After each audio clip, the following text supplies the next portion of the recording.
Check. Of course. Always something.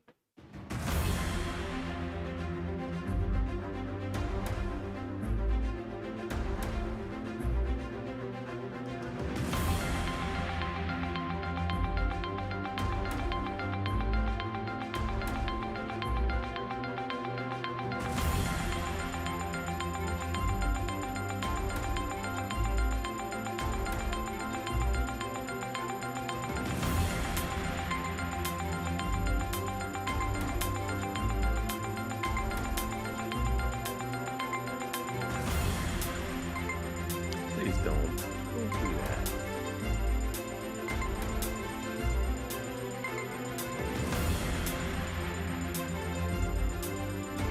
No. No.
So needy.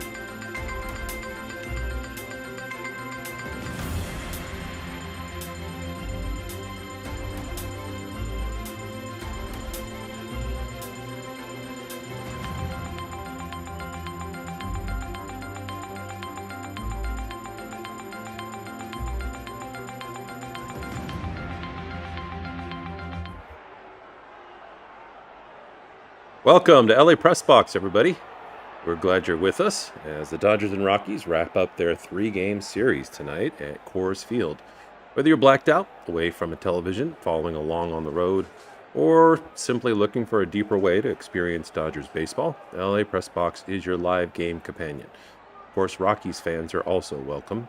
Either way, the command center will handle the live numbers while we focus on the recent team performance, the lineups, the stories, and the analysis as the game goes on. But the Dodgers have already secured this series. They're looking for the sweep. Last night's 7-6 victory was considerably different from Monday's 11-5 blowout. But Los Angeles built leads of 3-1 and 6-3 before Colorado just kept coming and fighting back. Rockies eventually pulled within one before in the ninth, Tanner Scott retired TJ Rumfield with a tying run aboard to finish it off.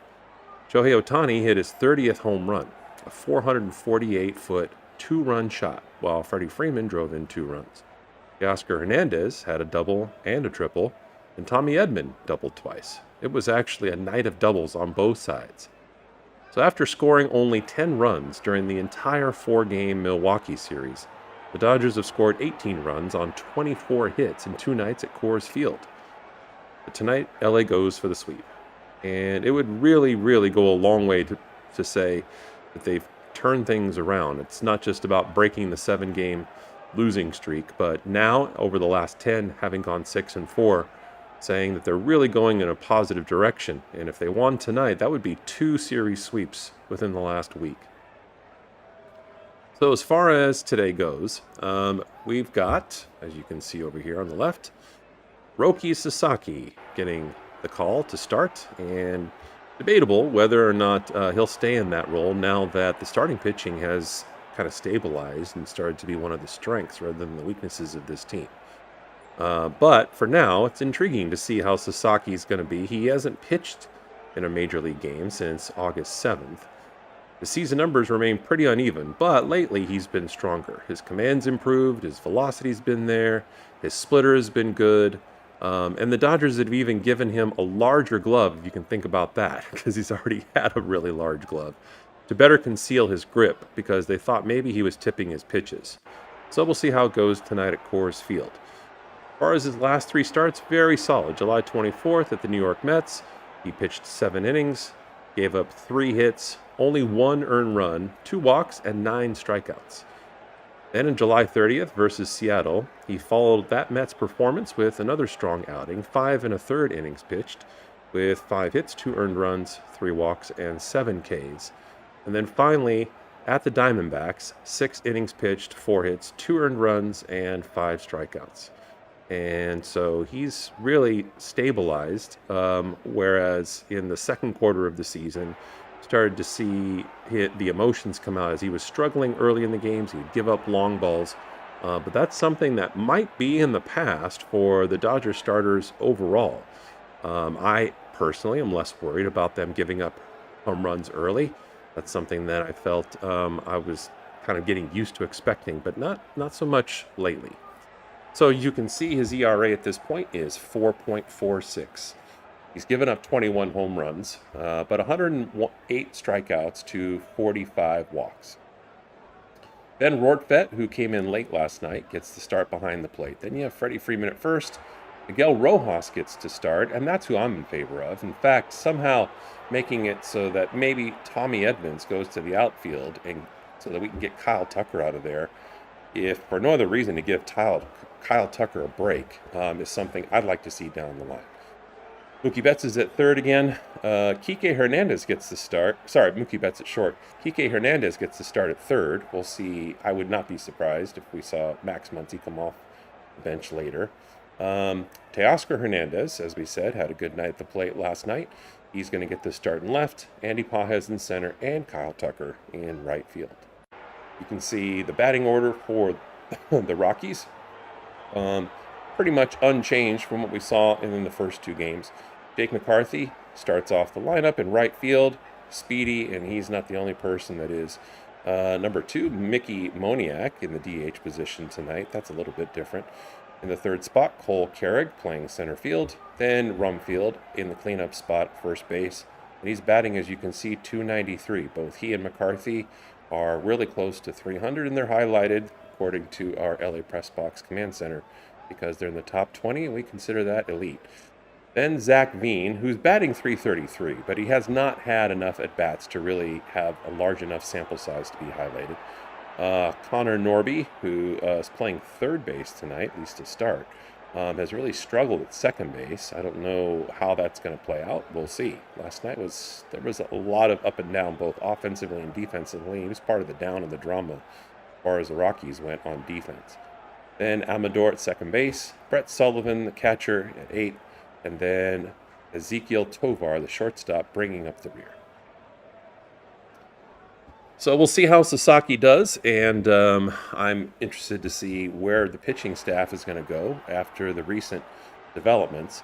As we've talked about recently, in the last day especially, but we'll say again for those that haven't picked this up in the last 24 hours, Edwin Diaz, who was the closer and really struggled. In fact, his ERA in the last game worth of runs, I think about 9, was 12, and he blew a few saves. He's now got neck inflammation. He's on the injured list. And so Emmett Sheehan, in this case, comes back to the majors from Oklahoma City, where his last start, he pitched 5 2/3 innings, I believe, without giving up a hit. So we'll see where he slots in. I think it's going to be in the bullpen at some point. But as far as the Dodgers offense, they're going to be facing pitcher Kyle Freeland, who is 4-10, like you can see. But he's a veteran, and he is a lefty that sometimes lefties can give the Dodgers some challenges. But his ERA is 6.27, and he's given up 22 home runs, 27 walks, and then has almost 100 strikeouts. You can see the defense that backs him up, which we just went through.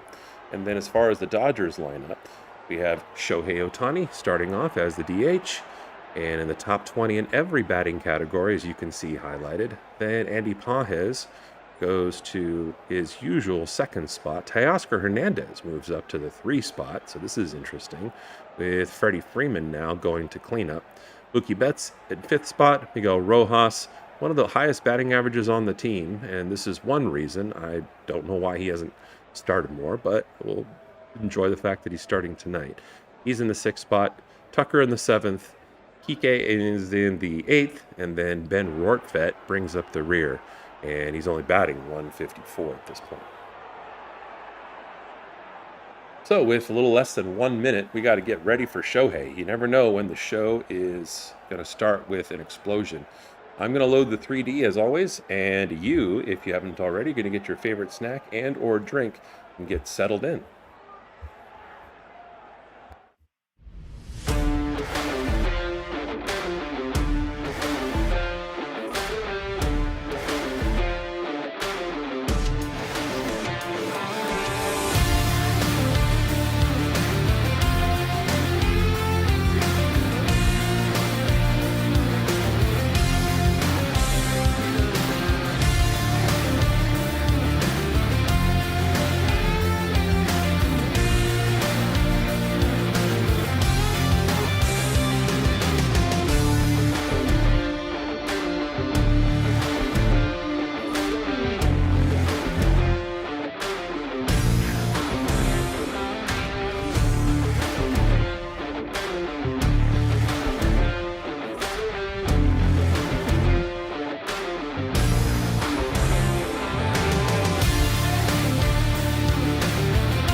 All right, the 3D's just a hair late loading, but Shohei swings at the first pitch, and he didn't miss anything exciting.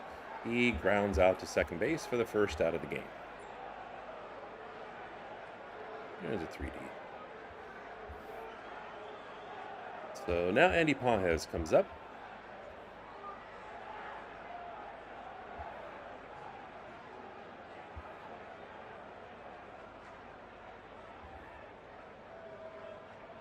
And Andy's batting 272.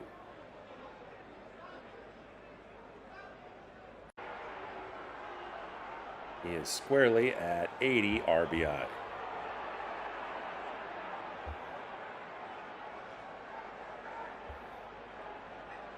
And that pitch was called a ball, but the Rockies catcher is going to challenge, and the challenge is successful, so the count is actually 1-1.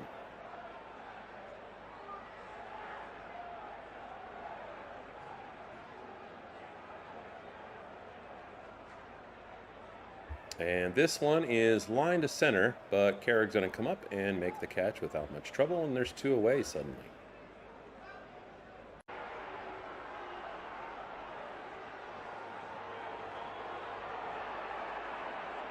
Two outs, and Freeland's only thrown 4 pitches. And now Teoscar Hernandez, who moves up a couple of spots in the lineup. A little bit surprising, but I think what Dave Roberts wants to do is similar in basketball, kind of go to the hot hand. And, you know, I think that's a fair analysis and probably a fair strategy. Dave Roberts, in my opinion, is much better at judging what to do with the batting order, as Teo fouls that one off. And he is with pitching situations. He's judging by one person's opinion in terms of whether I agree with him or I don't.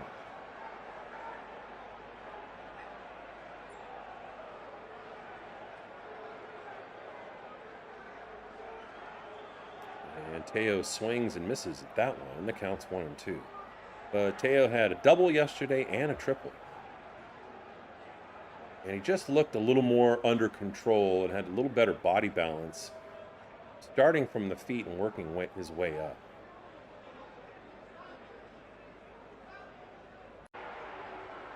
This pitch bounces in the ground, and it's definitely a ball. Teo does a small skip out of the way. And now the count's 2-2.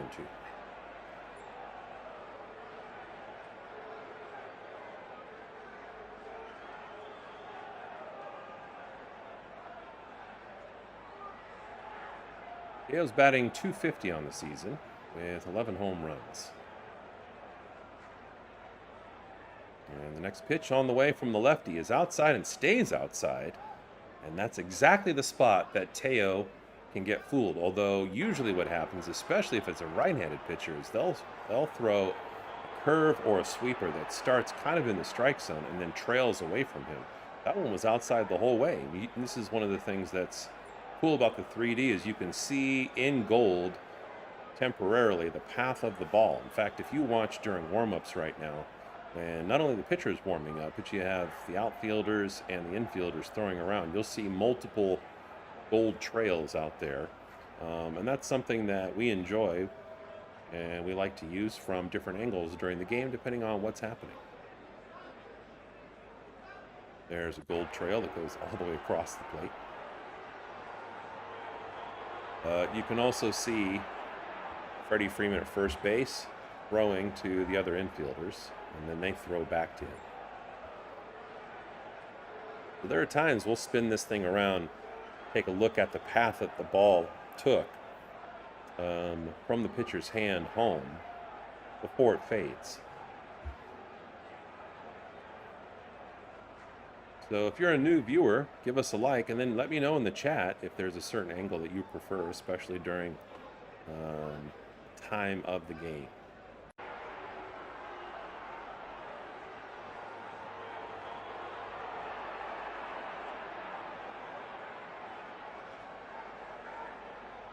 As we said in the preview, Roki Sasaki seems to be a little bit better since the Dodgers staff has helped him make some adjustments. It sounds like most major adjustment is they got him a bigger glove so that opponents couldn't look and see the way he was gripping the ball before he threw it, because you change your grip depending on what kind of pitch you're trying to throw.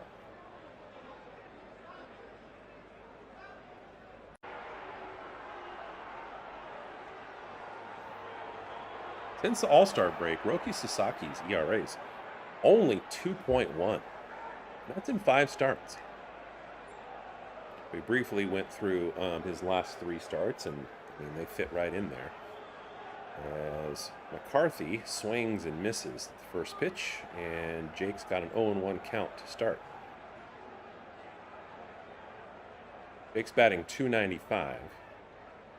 And yesterday, he got on base his first at bat, and then he stole second, and he's so quick that Hunter Fiducia, who's the other catcher, along with Ben Rortvedt, they alternate, at least until Will Smith comes back. He didn't even try to throw down last night.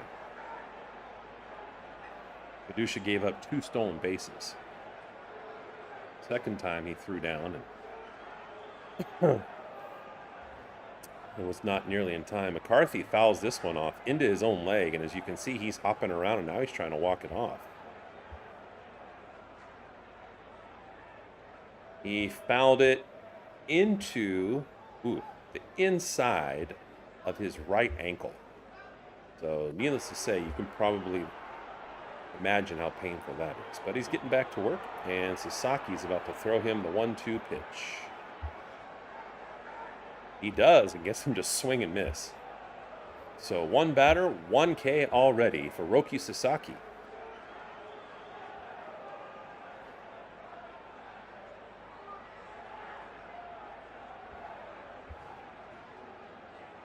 So that brings up Mickey Moniak in the 2nd spot.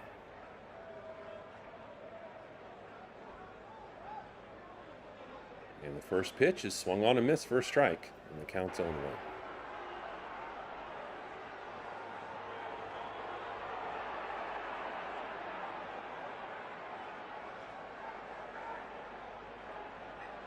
Next pitch on the way from Sasaki, misses low, A little too low for Moniak to chase this time, and the count's 1-1. Moniak's batting .261 on the season. Got 19 home runs, 57 RBI. And he fouls that one into the ground and right at first base.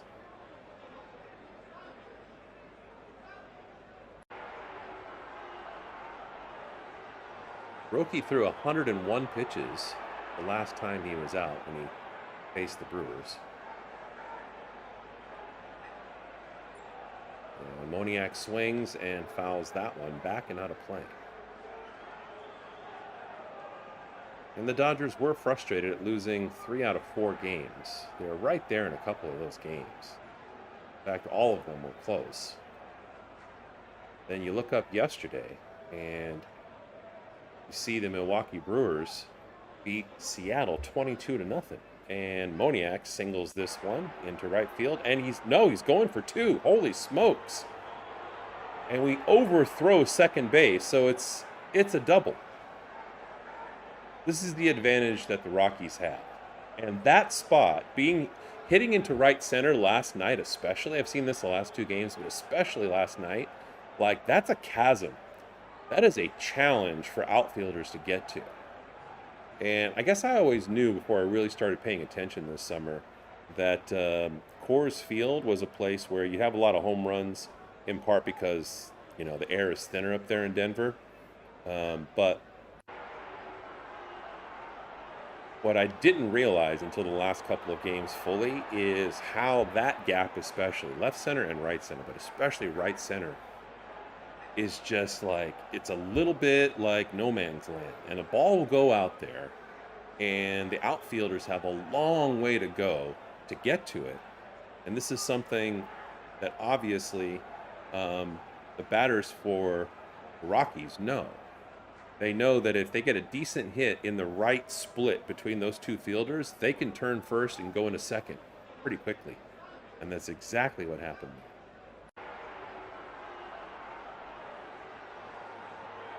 So Cole Carrick in the 3rd spot is up, and he's already down 0-2.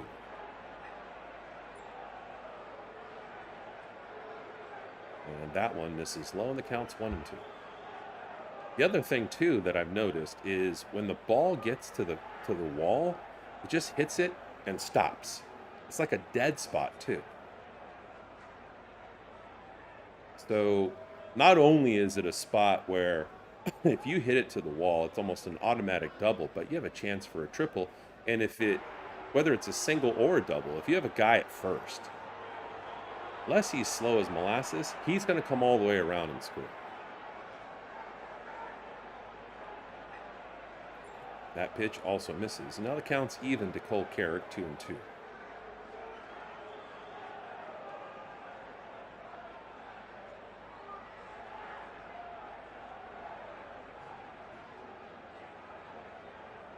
Just getting underway at the bottom of the first. The Dodgers went 1-2-3 in the top of the first very quickly. And that one well inside. Now the count's full.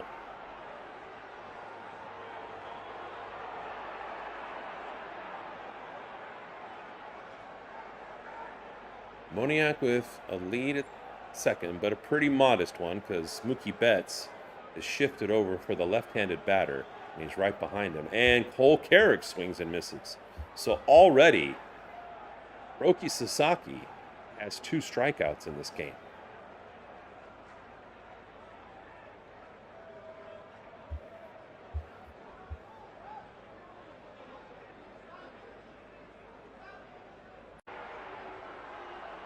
So that'll bring up TJ Rumfield.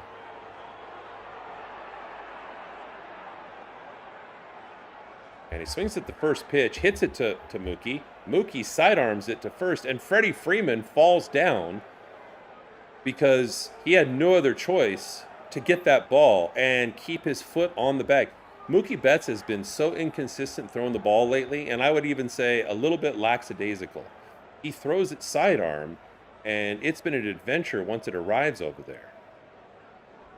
But great job by Freddie Freeman, who's underrated as a first baseman, really. Everybody talks about what a clutch hitter he is, but makes another outstanding play at first and saves the day, and 3 are out. At the end of 1, it's the Dodgers 0 and the Rockies 0.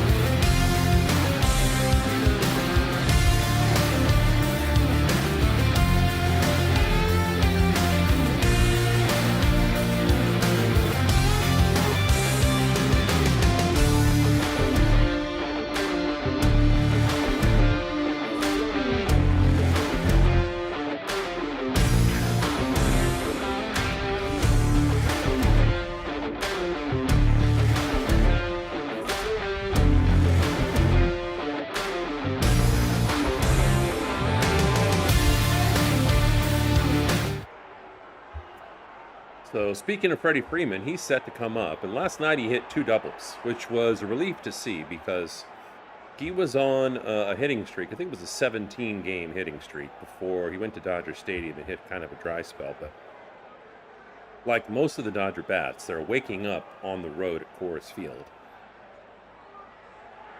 They already have more runs in 2 games against the Rockies than they did in 4 games against the Brewers.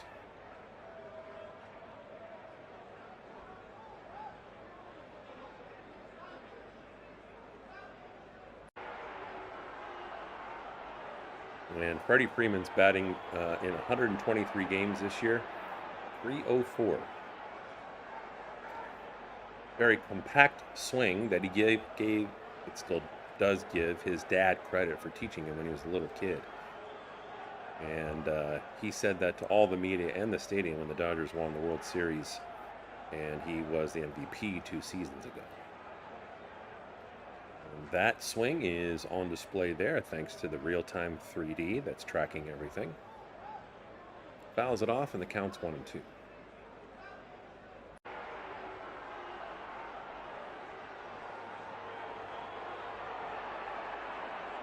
Freeman has now hit 576 career doubles. That one, he fouls just off the edge of the bat, and he's such a nice guy. It's the stereotype of nice Canadians. It's the ball up and throws off. Freddie's got 15 home runs this year, and I can't remember the last time I saw him hit a home run. It was several weeks ago, that's for sure. And the last time I saw the Dodgers play in person, it was at Petco in San Diego against the Padres. And took my kids there and we all sat in right field behind the fence. And as Freddie fouls that one off to the right of first base. And that's because I was kind of betting, hoping that either Freddie or Shohei was going to hit a home run over there. So I've seen plenty of those. But like I said, I haven't seen one in quite a while from him. And this pitch, he looks at the bottom of the strike zone, takes it for strike 3. So Freeland off to a solid start.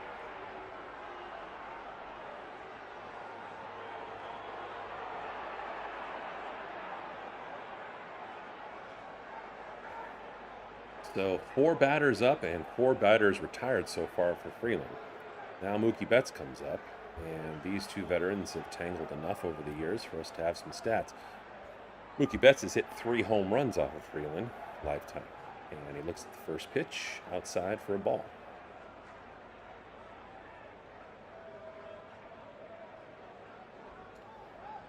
Next pitch on the way.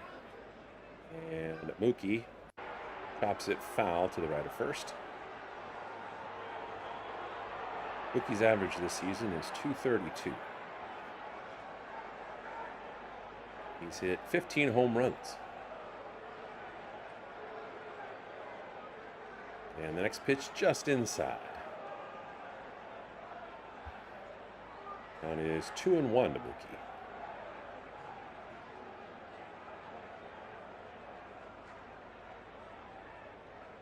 Pitch on the way.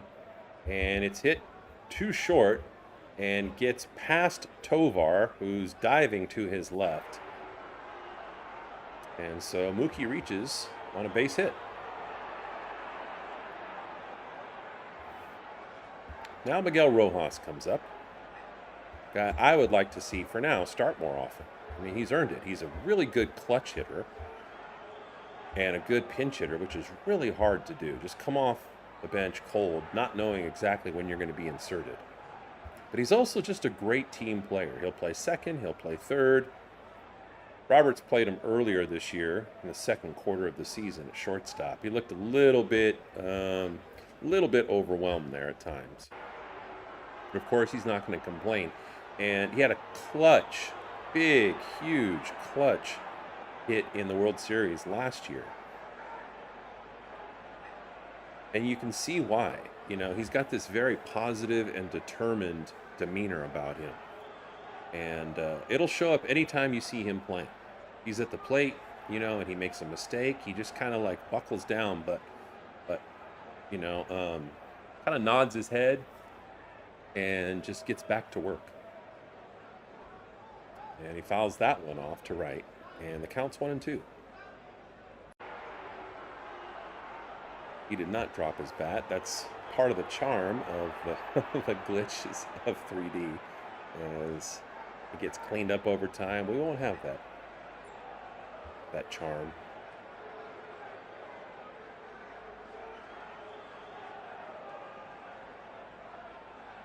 Freeland looks over at Mookie, and then he throws this one inside and low for ball 2. So now the count's even with 1 out and a runner at first. We're a new channel here at LA Press Box, so welcome if it's the first time you're joining us. And really appreciate it if you hit that like. Let us know in the chat too who you're rooting for. If you're rooting for the Dodgers, put a 1. And if you're rooting for the Rockies, put a 2. We are LA sports fans, no question. But one of the reasons I started up this channel this summer was because a couple of years ago, even though I've spent almost my entire life in Los Angeles, moved from there a couple of years ago. When I first moved to San Diego, I was kind of missing LA. And San Diego's awesome. I absolutely love San Diego. It's been a dream to live here for a long time. But there was part of LA that I was still missing. I was still trying to find people to connect with as Miguel swings and misses. And it goes down. Strike 3.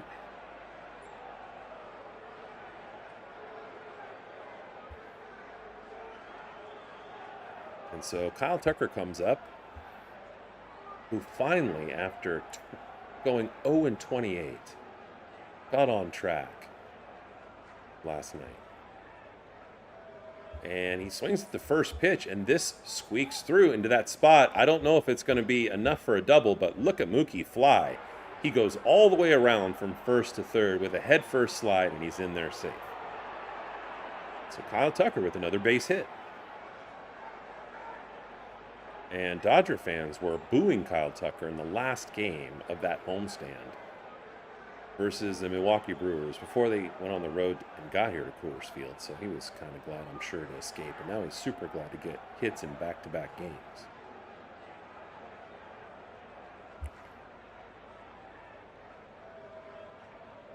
So now Kike Hernandez getting an unusual start for him. He's really struggled at the plate. He's batting .214 since he came back from his rehab assignment. And that one's way inside. Kind of does a vertical limbo to keep himself out of the way of the pitch. And the count's 1-0.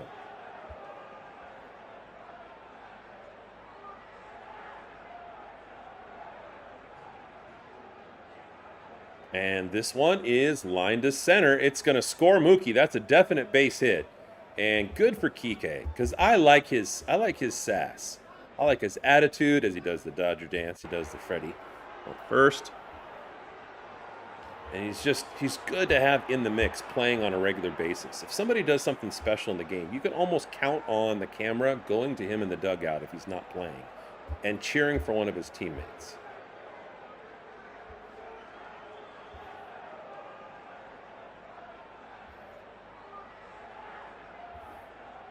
So the Dodgers strike first. Now Ben Rortvedt, the catcher, comes up.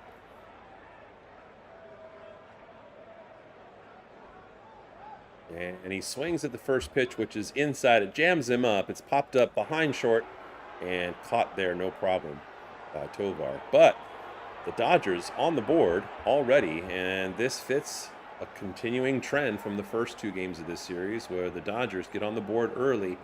And I would expect, though, this to be another exciting back and forth like yesterday. We are far from over, but we're going to the bottom of the second, and it's the Dodgers 1 and the Rockies 0.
All right, as you just saw with our command center, Zach Veen set to come up.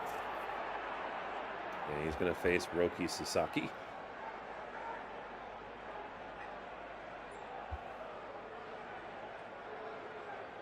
And like I was saying earlier, started this channel in part because of my own personal experience trying to connect with LA sports as I missed it, but also the experience of just being tired of being blacked out when there's a game at home. And that's why I was saying earlier in the broadcast that the Rockies fans are more than welcome, because that's part of the reason we started this channel up.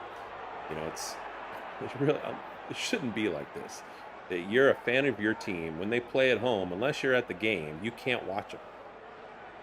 But also in this modern age of where you're trying to find where the game is, if you're going to try to watch it, and we encourage you to watch it, we can be a companion to you, even if you are watching the live TV broadcast. But that whole whack-a-mole situation of going, where is it? Is it on Apple? Is it on NBC tonight? Is it on ESPN? It can be kind of exhausting.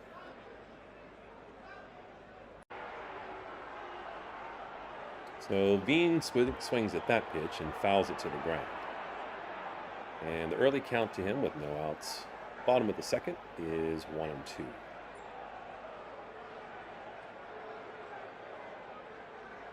If you haven't seen this 3D before, it is cool and it's got a lot of flexibility for us. And it is tracking exactly what happens in the game and even the body language of the players as they show it. A pitch misses outside. Veen's batting .333 on the season with a relatively small sample size, but it does include 2 home runs.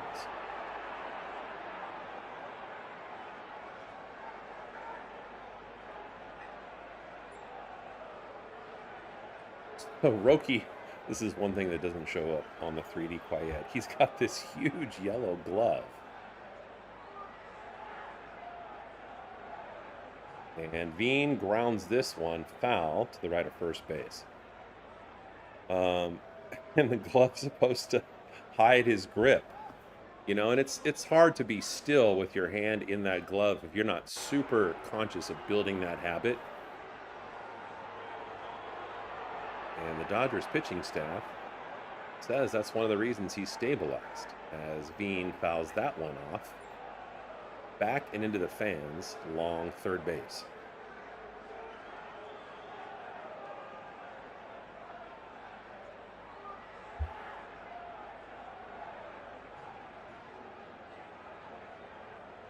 Veen's batting in the 5th spot tonight. And the next pitch on the way. Swung on and missed, strike 3. A curveball that just dropped off the table. And I believe that is Sasaki's 4th strikeout already.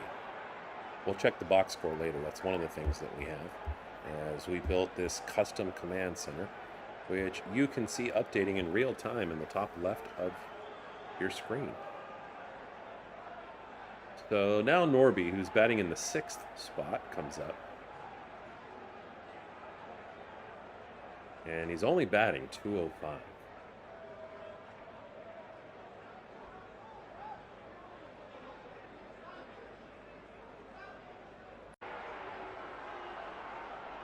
And this one is blasted to left. I don't think Teoscar is going to get there. No, he isn't. It's going to drop, and yes, Norby's going to go into second for a stand-up double.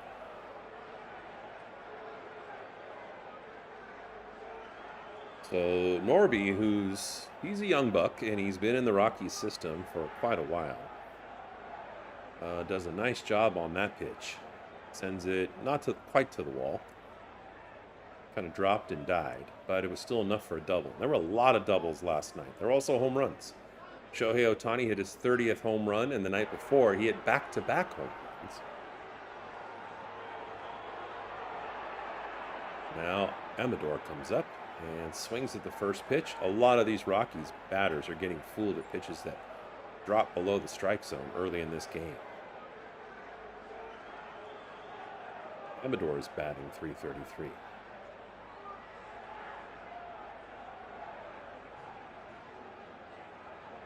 And that pitch misses low, and the count's 1-1. And this point in the batting order, starting in the 7th spot where we're at, is where the Rockies really struggled, and it looks like they're still playing around with the batting order. But in the first 2 games, I mean, 7, 8, and 9 hitters over the course of this season have terrible batting averages. You know, like upper 100s, low 200s. So obviously they're shuffling the deck a little bit tonight.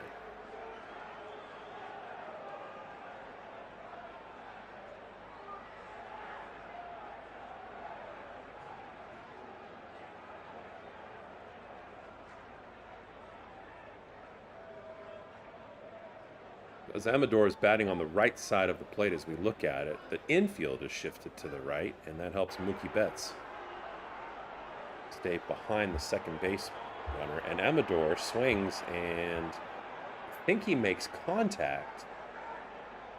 Okay, he made contact with the ball, then it bounced down and then up into his hand. So that's why he's trying to shake off that pain, that stinger. Just an unfortunate bounce. And because he kind of leaned over to swing at one that was low, he was directly over that ball after he chopped it into the ground, and then it bounced up into his hand. Fouls that one straight back. And the count remains 1-2.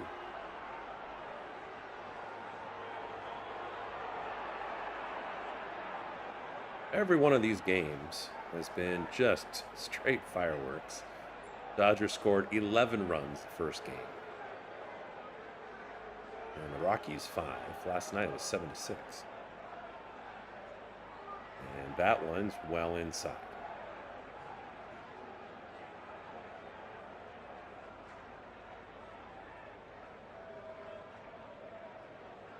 And the count's 2-2 with 1 out and a runner at second.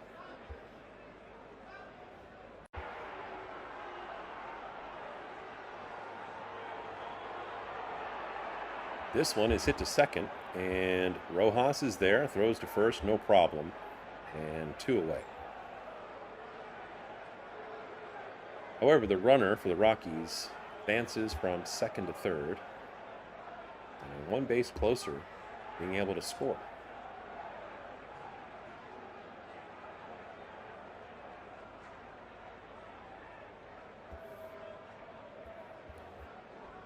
So Sasaki now set to face Brett Sullivan.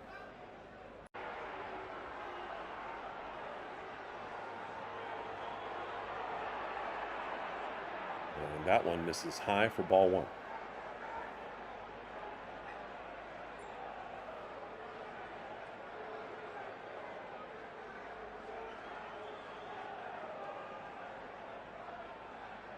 This pitch in there. Low and inside, but still connects for a strike. So with 2 outs and a runner at third, counts 1-1 to Sullivan. Next pitch from Sasaki, misses low.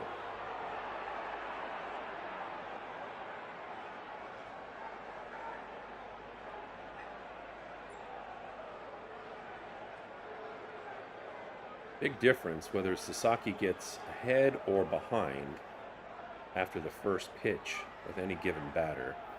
He starts at a batter 0-1.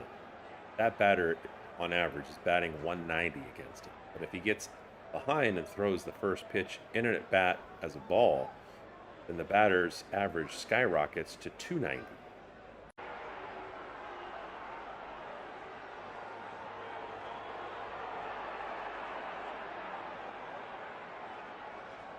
Counts 3-1 to Sullivan, and he swings at that one, chops it foul over by first.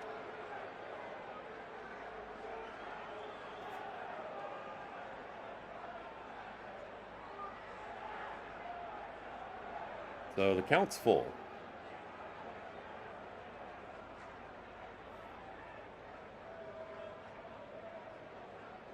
Next pitch on the way after he glances at third. And that one just misses outside, so ball 4. So with 2 outs, Sasaki has runners at the corners.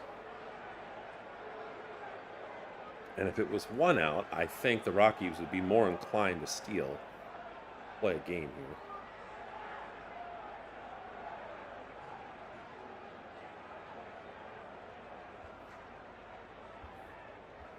Well, it's possible. They like to be aggressive, especially because they don't have much to lose being at the bottom of the standings. Take a peek over here. And he's stealing. Very first pitch. And Ben Rortvedt throws down to second, and it's in time to tag out Sullivan. Great job, Ben. Wow, so 3 away on the foiled steal attempt, with the Rockies having a golden opportunity, albeit with 2 outs. So thanks to the put out by Ben Rortvedt on the attempted steal by Sullivan, at the end of 2, the Rockies are still scoreless, and the Dodgers have 1.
So Kyle Freeland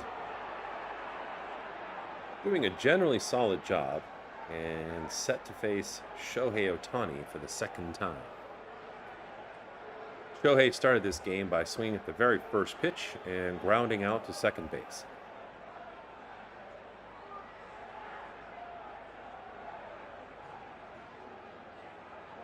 And that one just clips the top edge of the strike zone for strike 1.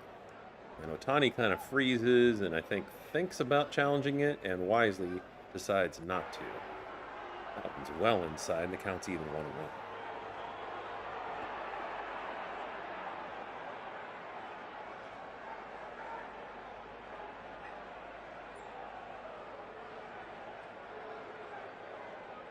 It's pitch to Otani. This is outside. 2-1.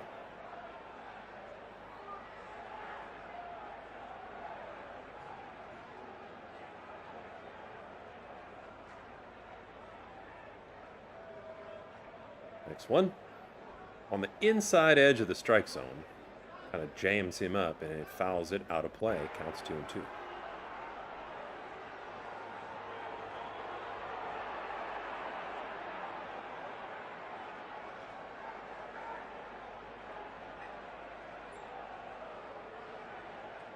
And this one is fouled on the ground, right of first base.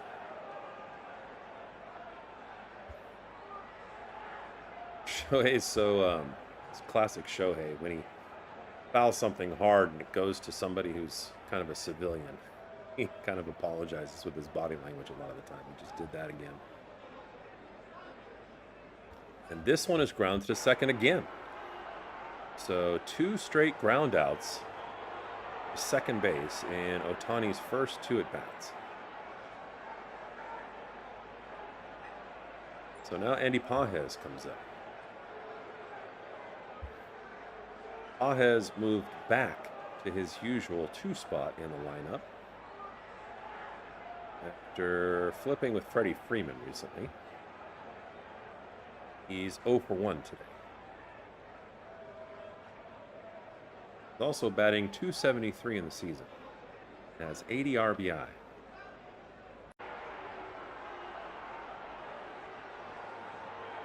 That one's fouled off, and the count now is 1-1.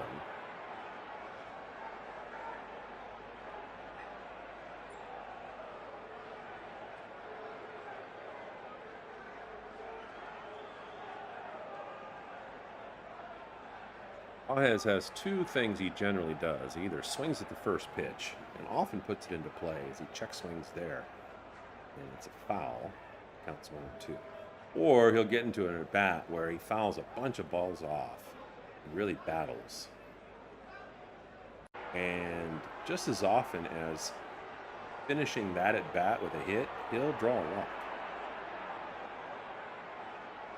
That one misses. Counts 2-2.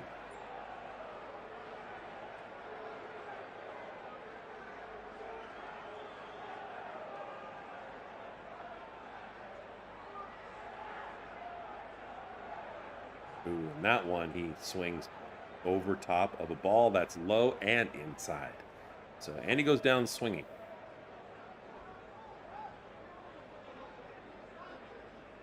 And he'd like to have that one back for sure. You could see the arc of the ball was already kind of low and trailing to that spot, but it's a lot easier for me to say. Execute. So now Teoscar Hernandez, who bumped up either 3 or 4 spots in the batting order today to third, is coming up. He's 0 for 1 so far with a strikeout. And if you're not used to seeing this view, this is a real 3D view of the players in the game in real time. Shows not only what's happening, but how they handle themselves during the play and in between.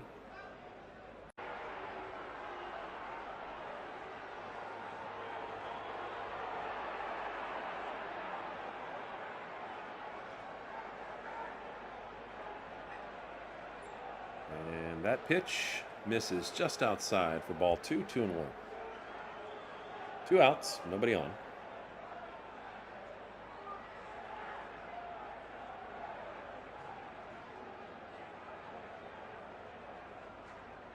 That one also misses outside. Now, Teo's got a favorable count. 3-1. Teo hit a double and a triple yesterday.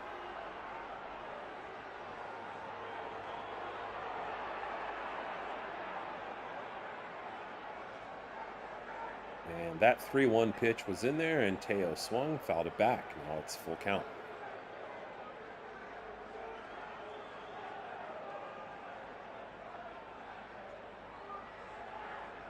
One of the many things the Dodgers have done better these two games is being productive at the plate with 2 outs. As Teo draws a walk, that one wasn't even close. He had to hop back and almost got hit, but was not. And with 2 outs, the Dodgers have a runner on and Freddie Freeman coming up.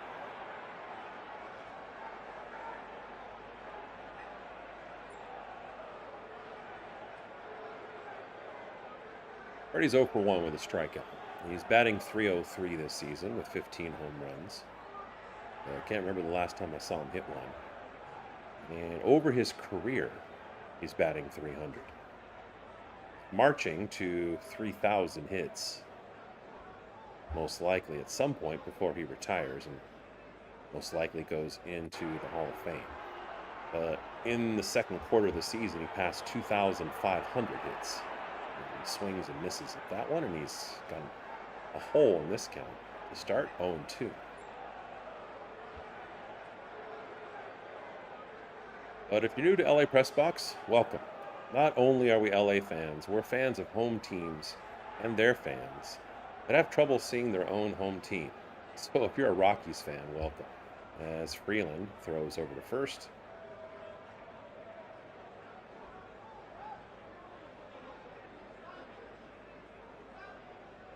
And in fact, if you're rooting for the Rockies, put a 2 in the chat. If you're rooting for the Dodgers, put a 1.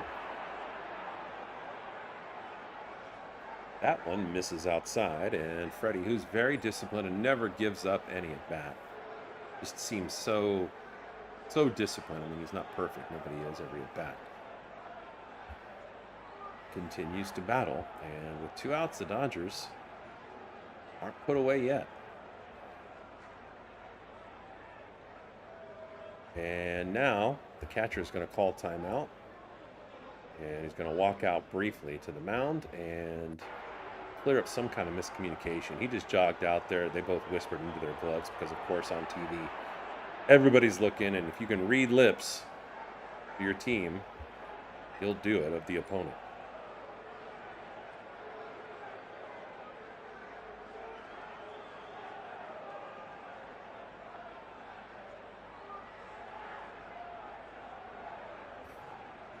So Freeland glances over at first.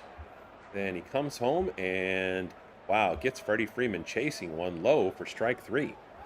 And Freeland already has 5 strikeouts in this game. So the Dodgers scored first, but the Rockies are holding close. And I can't believe that it's going to stay like this for very long. First game was 11-5, all kinds of fireworks. And there were even more, not just offensively for both teams yesterday, but defensively, some outstanding plays and some big goofs. And so hold on to your hats, everybody. But we're about to go to the bottom of the third, and it's the Dodgers 1 and the Rockies 0.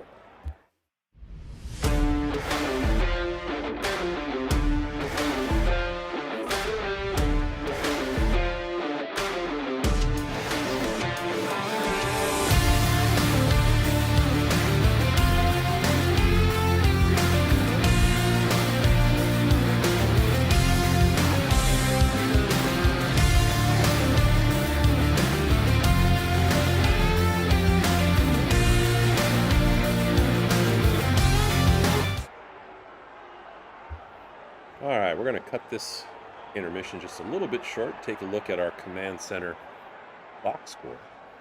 As Roki Sasaki gets warmed up, this is one of the things that we have designed specifically at LA Press Box.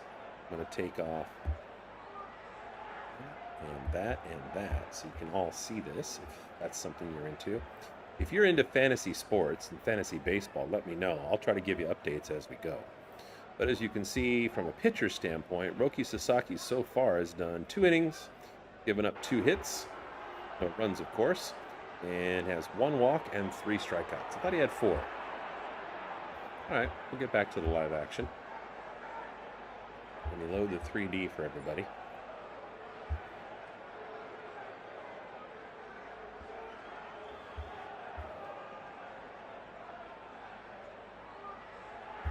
And Ezekiel Tovar comes up and swings at the first pitch, fouls it off, and the count early to him is 0-1.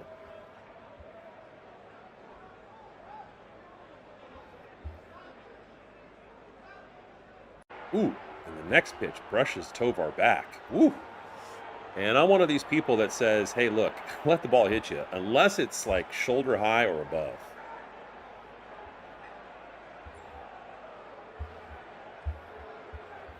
Save your brain under any circumstance.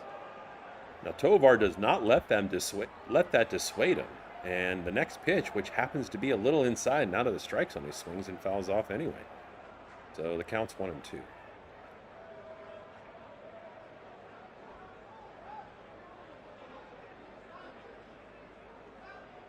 Next pitch on the way from Sasaki. And that one misses. After that pitch high, counts 2-2.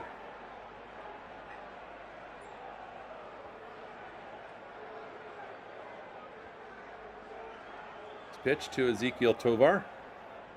And swung on and grounded to short. Mookie Betts picks it up and sidearms it, but this time it's actually on target. Makes me a little bit nervous the way that Mookie Betts has been throwing sidearm. I mean, you can't really, at this point in the season, do something dramatic to his throwing motion because you can make it worse. But to focus and say, look, get the ball out of your hand quickly. Don't think about it. Don't be lackadaisical. These kinds of like urgency tips I think that you would give as a coach is something that would be good for him. I would say the same thing to Norby, at least as of yesterday. And I'm not even a Rockies fan. When he was at second, there were a few plays where it was like he was trying to play like he was cool. And maybe he's nervous because he's been in the minors. I think he was recently pulled up. And that one's grounded to second. Miguel Rojas picks it up there and throws to Freddie Freeman easily for the second out of the inning.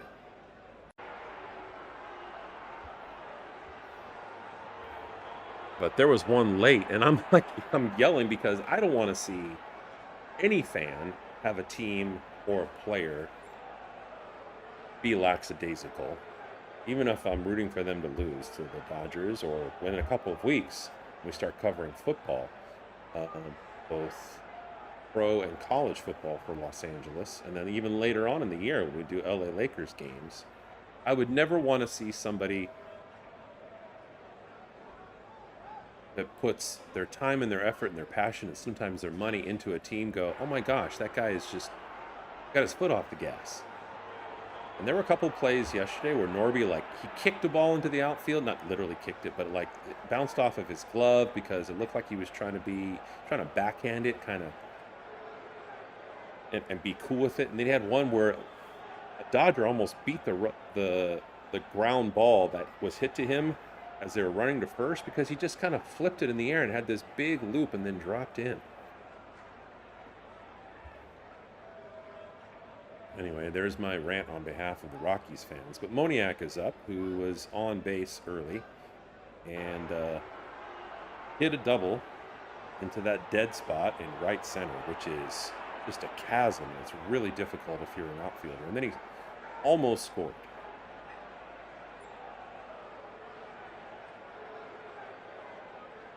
Next pitch on the way from Sasaki to Mickey Moniak, who's batting .263. And this one is grounded past the diving Miguel Rojas. And now Moniak's 2 for 2. So he's got a single and a double.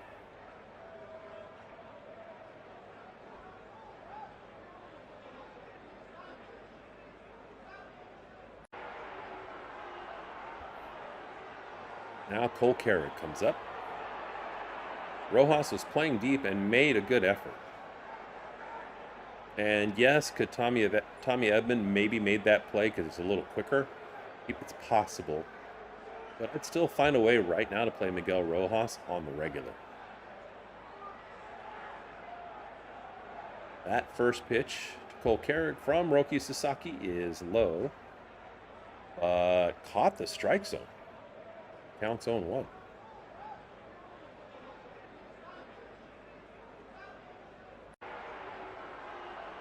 Cole Carrick is batting .282 this season.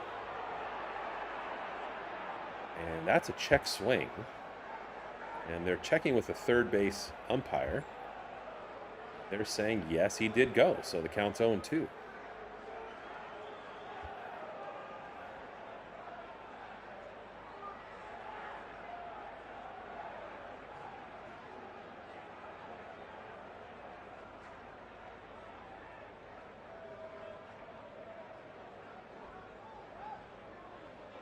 So Sasaki in command and doing a really good, solid job so far. Did have a runner at third the last inning, but able to get out of a jam. This pitch, foul back. So 2 outs, runner at first. And Carrick is 0-2. Take a look over here at first, see how big the lead is. Oh yeah, he's not even to the cut of the grass. And Ben Rortvedt throwing out that attempted steal last inning really was a deterrent, as this one is ground to first. Freddie Freeman, an underrated first baseman, gets over there and he's able to backhand it.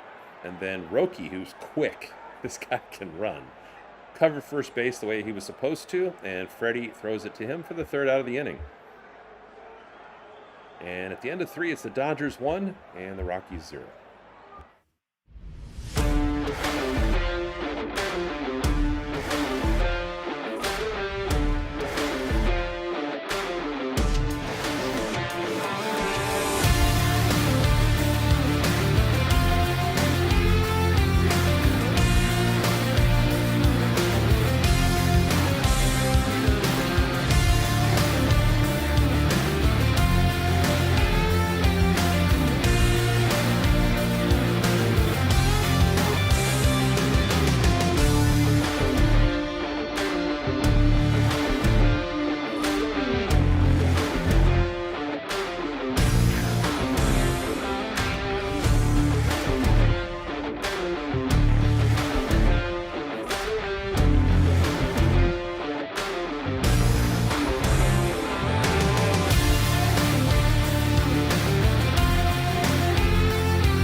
All right, so Mookie Betts set to come up to face Kyle Freeland.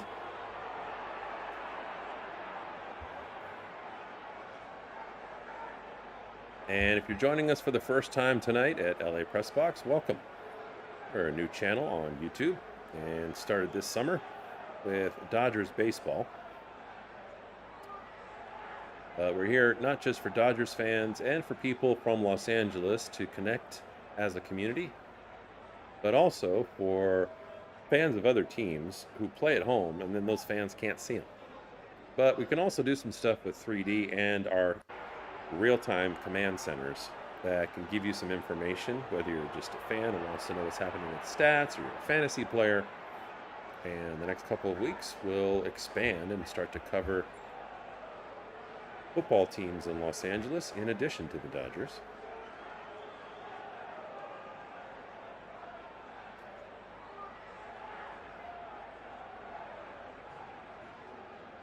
And that one's fouled back. So the count is 1-1.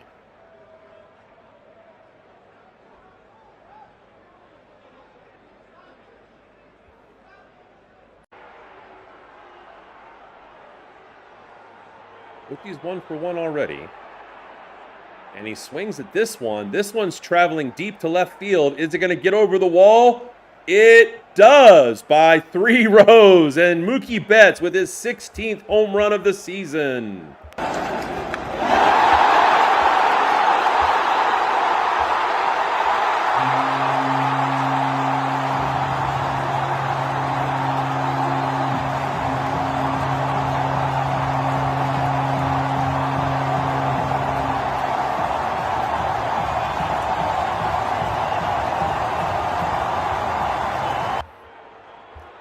That one was in the perfect spot for Mookie. It was in the strike zone, but a little bit low and a little bit outside. So for a guy who's not huge, and he's on the backside of his career, so he's also a veteran, he was able to get the fattest part of the bat on it and send it just far enough for a home run. Now Rojas comes up and swings at the first pitch, grounds it to shortstop. It's actually quicker than I would have thought he could be, running to first, but still thrown out. So now the Dodgers are up 2-0. And I look at the replay of that, and it's actually more like 6 or 7 rows up. And now Kyle Tucker, who has hits in 2 straight games all of a sudden, after the homestand at Dodger Stadium going 0 for 19 and 0 for 28 consecutively until yesterday, comes up again and fouls the first pitch back.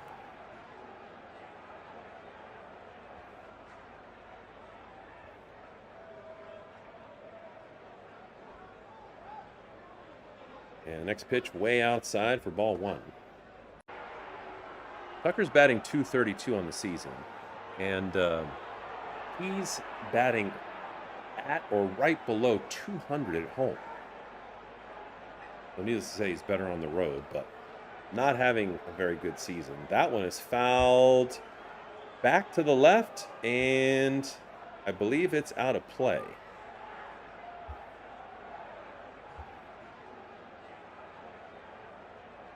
So Tucker stays alive.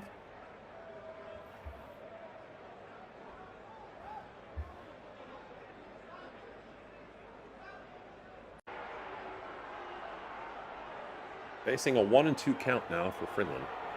Freeland has 5 strikeouts, but he has given up, as you can see, 2 runs so far. And that one misses low and outside. So now counts 2-2.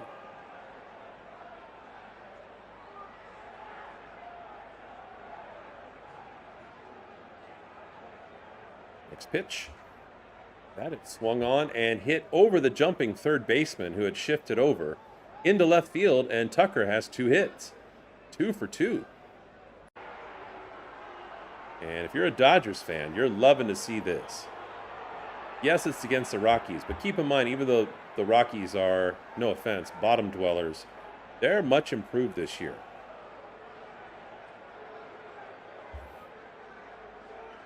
So now Kike Hernandez comes up.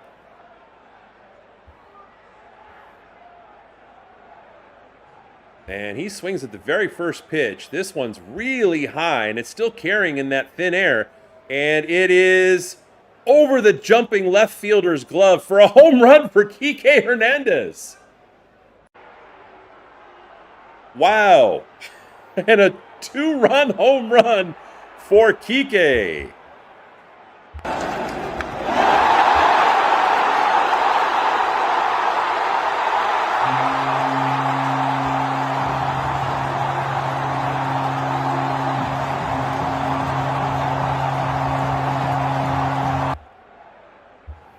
A 104-mile-an-hour shot high into the air. Good for him. Good for him. He hit that, and I didn't rotate the 3D around so you could see it because I was trying to track the ball. But I guess he jogged halfway to first and kind of paused as he could see it travel. And once he saw it actually get over the fence, he waved bye-bye to it. And now Ben Rortvedt comes up. So Rortvedt is 0 for 1. And he's batting a meager 143. But he's throwing out an attempted steal tonight. And what's interesting is that pitch that Kike hit as, wait, hold on a second, Rortvedt, now he flies out to right. First out of the inning, hit it straight to the right fielder. That pitch that Kike hit was the exact same spot where Mookie hit his. So both of those guys, a little smaller in stature, were able to get the fat part of the bat exactly squared up on the ball, and they're able to max that pressure up. And Freeland looks like he might have pulled a muscle or something. based on the last pitch, as soon as he delivered it, he took his left hand, and he is a lefty, so the arm that he throws with, and he touched kind of the middle part of his lower back, and he's going to go out.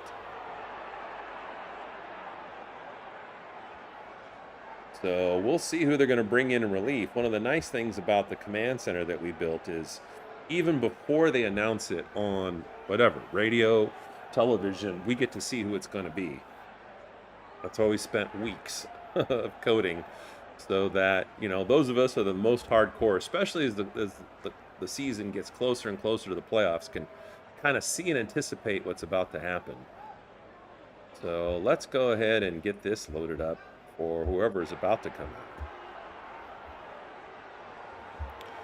Then we'll take my big mug off the screen and go to the command center and take a look. Right now it's still showing Kyle Freeland,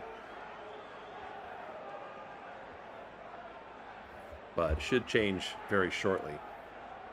Meanwhile, if you're rooting for the Dodgers, put a 1 in the chat for us. It helps the algorithm know that you're interacting with us. The more messages you send and the more stuff you respond with, the more we're going to be able to expand and other people can join this community.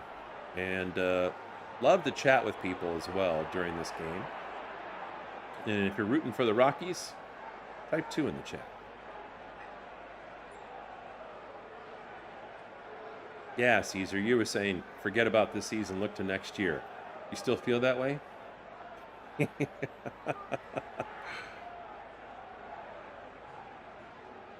Now, normally we would have seen like who the next pitcher was going to be in relief at least 10-15 seconds ago during a commercial timeout.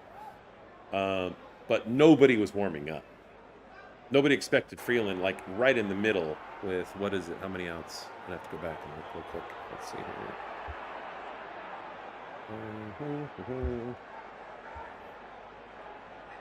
2 outs. Nobody would have expected Freeland just go out before the inning was over. So somebody's got to get up and warm up. Then they got to come into the game and get warmed up. Otherwise, you risk serious injury.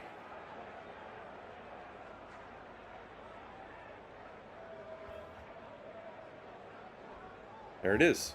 Mark Manfredi. And Manfredi has not pitched in the majors. This is his major league debut. So, we'll just say if you're a Rockies fan, once again, welcome. You're rooting for a bit of an underdog story. And if you're a Dodgers fan, hopefully you're licking your lips a little bit and saying, oh man, let's get after this dude. 4 runs is not enough.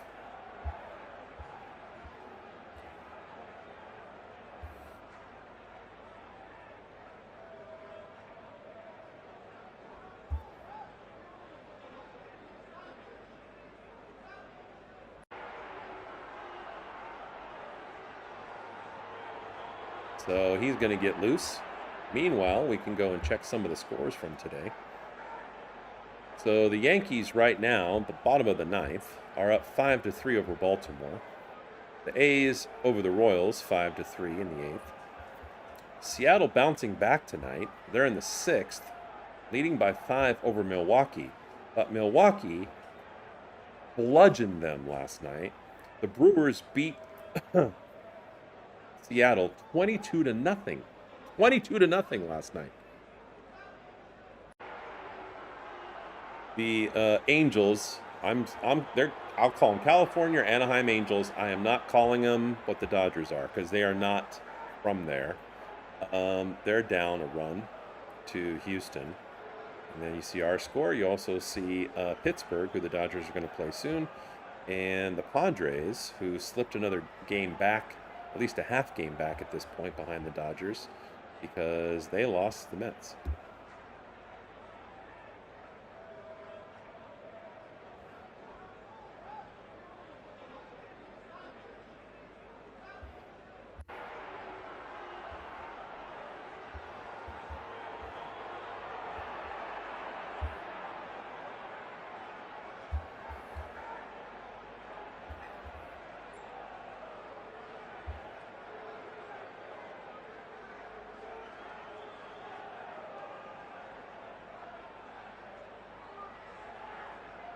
So Manfredi getting loose, and I think that's how you pronounce it.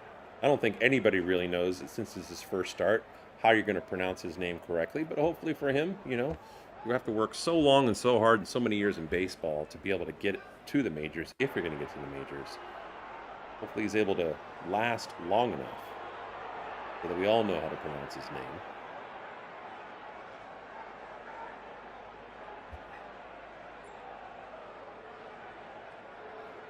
Hey, Charlie. What? You want to come up? I'm sorry. Gotta be careful when you're jumping up. Yes, I know. The Dodgers are doing well so far. This is our mascot, Charlie.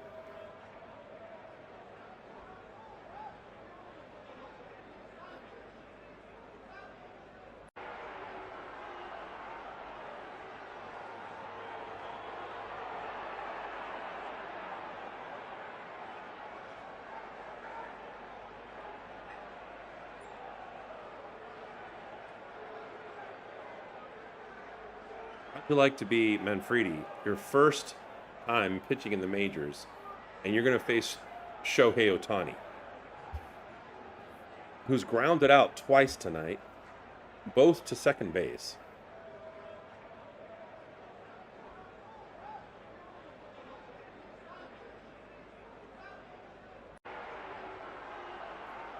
Ohtani batting .292 this season, hit his 30th home run yesterday.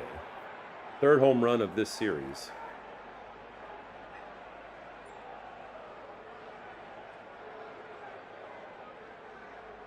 First pitch misses outside for a ball, 1-0.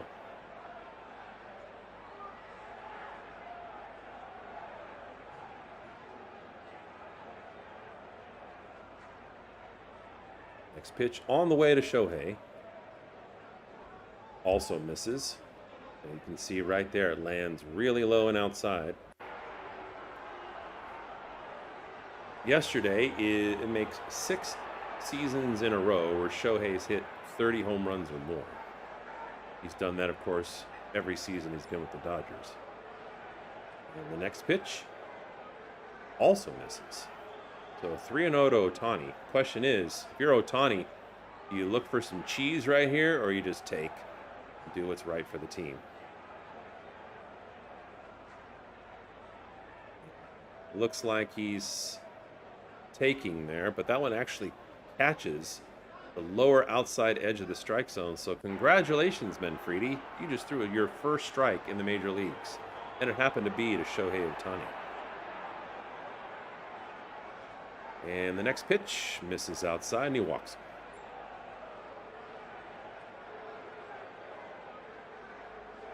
All right, Charlie. See you soon. So that'll bring up Andy Pages. And as we said before, that's one thing that's been a lot better for the Dodgers in the first 2 games. Being productive with 2 outs. And we're at 2 outs now, and I have a runner. This one is swung on and hit in the hole to right. The infield was shifted to our left because Andy was batting from the left, the way that we look at it. He was batting as a righty. And he did a nice job of going with that pitch and pushing it into right field. And now Shohei and Andy are both on. And if Teo gets another hit, we all know that Shohei's got the speed to be able to score, although this has not been a year for him to steal. We all know that he's capable of stealing. Long ago that he stole 50 bases and hit 50 home runs in the same season. And Teo swings at the first pitch, and it's going kind of deep. Oh, no, not deep enough. The left fielder only had to back up a couple of steps. He makes the catch for the 3rd out. But Dodgers continuing to show signs of growth and outstanding performance in all aspects of this game. But it's still early. And we're going to go to the bottom of the 4th, and it's the Dodgers 4, Rockies 0.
So Roki Sasaki is set to go to the mound again, who's been outstanding since the All-Star game. His ERA is just above 2. And he's going to face TJ Rumfield again. Dodgers are advertising Friday, August 21st, this Friday. Luka Doncic, bobblehead night. I'm starting up a new channel, and I promised to do LA sports, and the Lakers have the biggest following. I'm going to do it for the benefit of the viewers, even though my situation, my relationship, if you will, with the Lakers is a little bit complicated because I've never played basketball. And I'm not good at basketball when I played it in the streets. But I was spoiled by Showtime. And I've been a Lakers fan way before Dodgers, way before any professional LA sports team. And so it makes no sense, right? 0 cents. It's the definition of a fan. You're fanatical. You're kind of crazy to have opinions that strong about your team. So I'm hoping that now that they've made some changes in the roster, that the Lakers will be able to march into the playoffs and actually make some noise. Right, that's months away. Right now we're doing baseball, and pretty soon we'll expand to football. Rumfield is batting in the 4th spot tonight. He's 0 for 1. And the early count to him is 1-2. And he fouls that one back.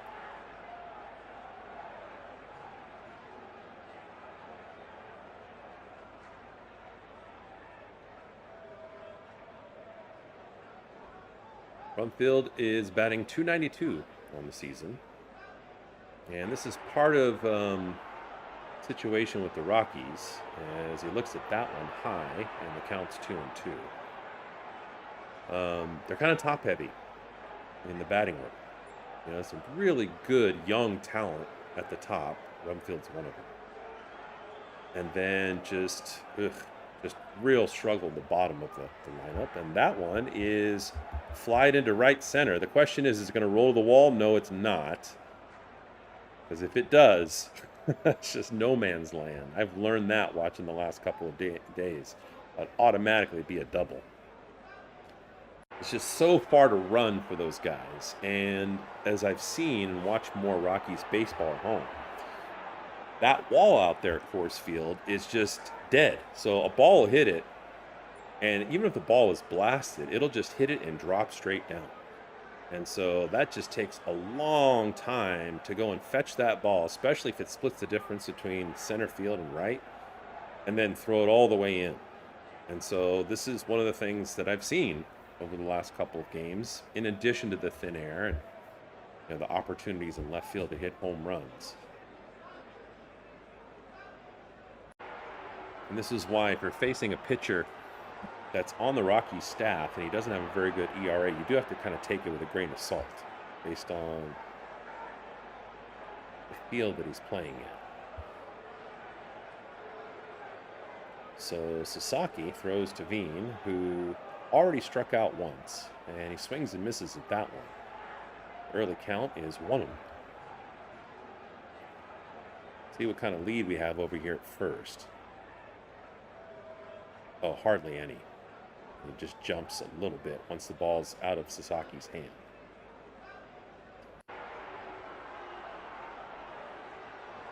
Veen fouls that one off, and the count's 1-2.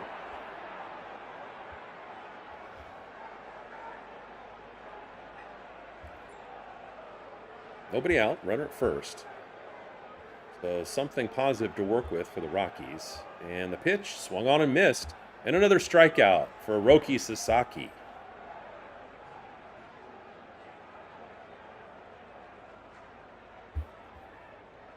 So now 1 away.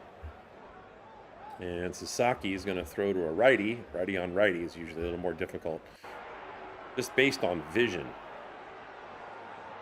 This is why Tommy Edman's an asset as a switch hitter. You don't see many switch hitters anymore. I think we used to see them more when I was younger. And you bat opposite of the way that the pitcher throws, so you have just a little better line of vision. But regardless of whether you know, a righty on righty and a lefty on lefty or opposites are facing each other. You can see, for example, with Norby, I'll zoom in on him a little bit. You'll see that when he gets in the box, most of these batters are like this.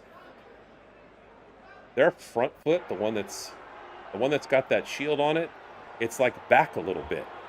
And if you've never wondered like, why do the guys do that? It's so they can see. When you normally want to see something, you face it straight on, but you can't generate any force that way. Swinging a bat. How's that one back?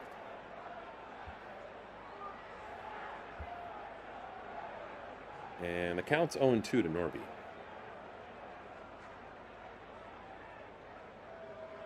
Been quite an adventure in the field, but trying to make some noise as a batter. He's already 1 for 1. And this one's hitting that gap. It's going to right center. And the runner's going to come around to third easily. This is exactly what happens. And Norby's into second for a stand-up double. That is the space to hit it. And I think we saw 7 or 8 doubles last night. Most of them hit to that space. Yeah, and it hit the wall. They showed the replay. It hit the wall, and it bounced back like a foot. That's so hard to be an outfielder back there. Those guys are working. So now Amador comes up. Now the good news for the Dodgers is that the runner at first was held at third, and they still haven't given up a run.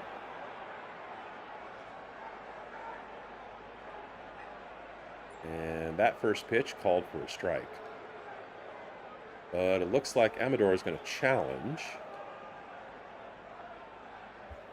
And not even close. The entire ball was in the strike zone. So the call's confirmed. And Colorado loses one of their 2 challenges for the game.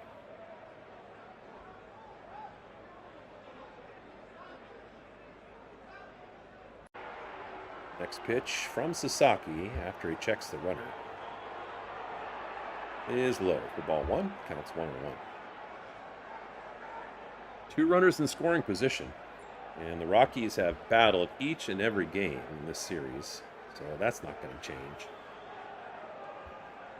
Got a golden opportunity here to bring home 2 runs. At the very least, if you hit it deep enough to the outfield as a fly ball, the guy at third can tag up and come home for a win.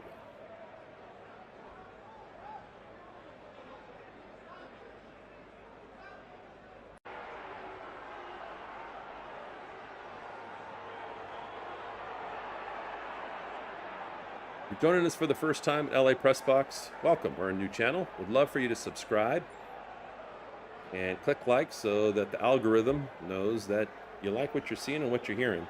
And one of the reasons that we've started this up, as Amador fouls that one off and the count remains 1-2, is so they have a little different way to view the game. And so since I have control over the 3D screen, if there's a different angle you want to see, or anything in particular you want to know about, let me know in the chat. I know it's a different view from what you would normally see on TV. Usually the camera, as a default, is behind the pitcher. As that one is a little bit high. I don't know why Amador limboed back. That wasn't inside. But I usually put the camera behind the batter because it's a lot easier to follow the action after something happens. So, 1 out. 2 runners in scoring position, and the 2-2 pitch on the way from Sasaki to Amador. He goes the other way into left field. And that's going to score. What happened with Teoscar? It's going to score 2 runs.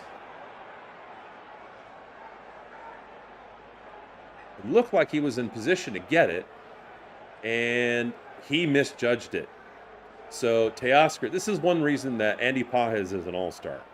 He doesn't make mistakes like this. And I've been on Teo's case lately because he doesn't always seem to run hard. That wasn't the case. What happened was he took the wrong angle to the ball. Okay, so he was running hard, and he was running pretty flat, almost 90 degrees to his right. And then he saw the ball was not going quite it wasn't going to land in a flat spot immediately to his right. It was actually carrying deeper, so he had to run straight to his right, then back up. And because he misjudged it, it went over his head for a double.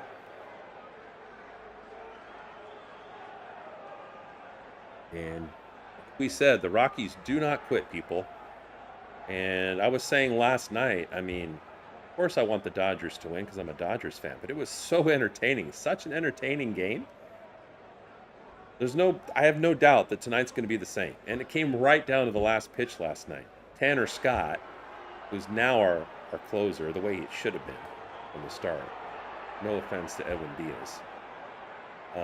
He had to work to get that save. And not only did he have to get the last 3 outs in the 9th inning, he had to get the 3rd out in the 8th.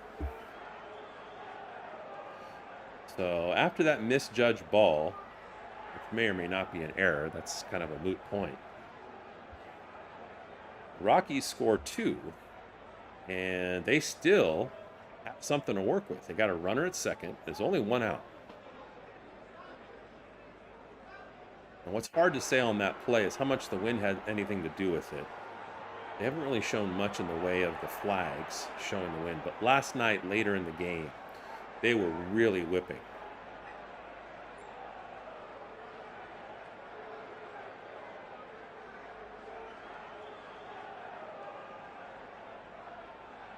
Sullivan grounds that one foul to the right of first base.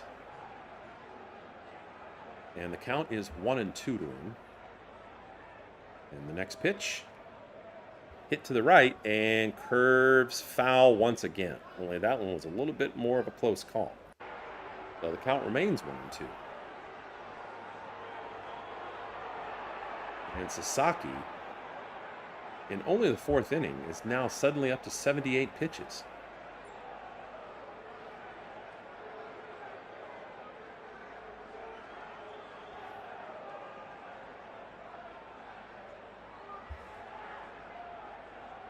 And this one is fly to right center. It's definitely going to be playable. I'm not going to zoom out there because I want to see if the runner's going to tag from second. It's too shallow, and so he doesn't. And now there's 2 away, and the runner remains at second. And now Sasaki is up to 79 pitches, and he's going to face the shortstop, Ezequiel Tovar.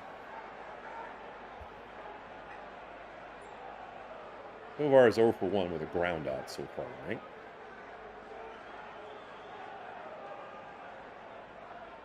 And he represents the tying run. First pitch to Tovar. Jams him inside, and he flicks it off for a foul. Counts 0-1. Tovar's in the 9 spot, and his average is .206 for the season.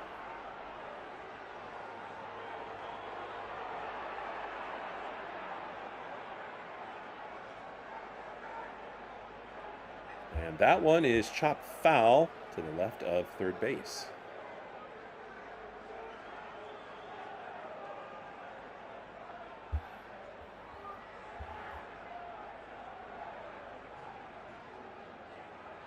So Tovar in a hole, but still has an opportunity with 2 outs to bring home a runner at second base.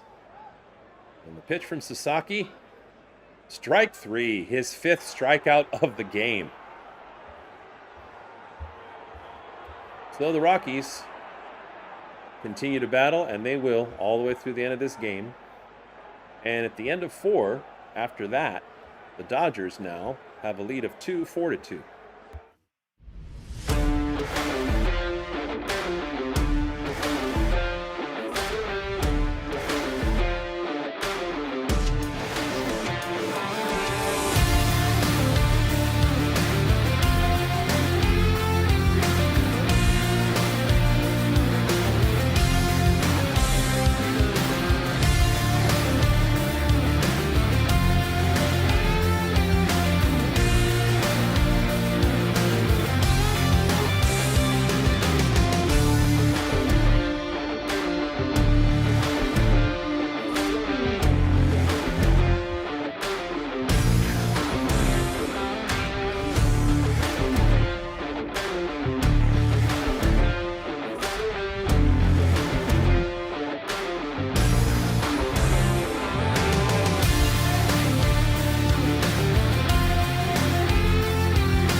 So Mark Manfredi comes back in.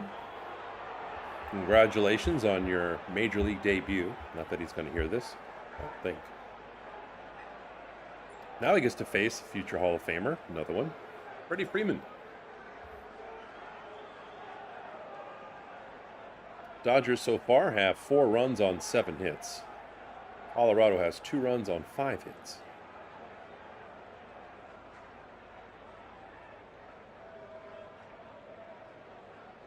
And Freeman fouls this pretty well-placed pitch, backing out of play to the left. Freddie's 0 for 2 tonight with 2 strikeouts. Although it wasn't to Manfredi.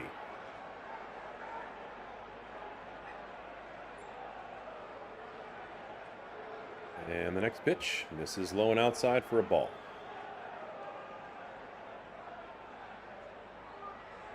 Freddie's batting .303 on the season.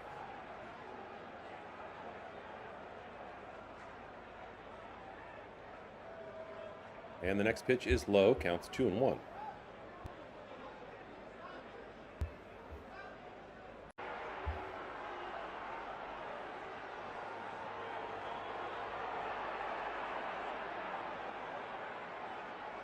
And that one swung on and missed. And Freddie facing another strikeout potentially. As a count of 2-2.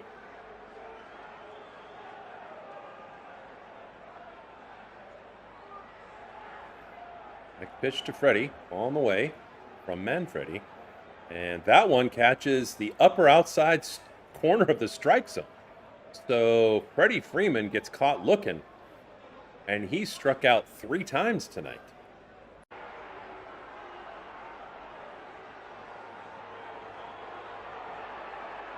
So that'll bring up shortstop Mookie Betts, who hit a home run last time he was up.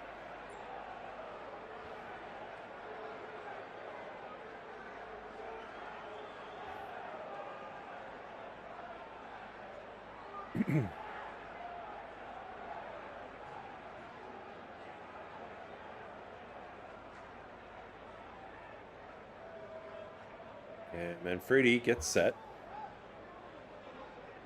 And misses inside to Mookie. Mookie's batting .236 on the season. And in the first quarter, he was dismal. I mean, his average was well below 200. And just kept battling and battling. And this is kind of his time of the season. Although right now, it looks like he's going to pop this one for the first out of the inning to right field.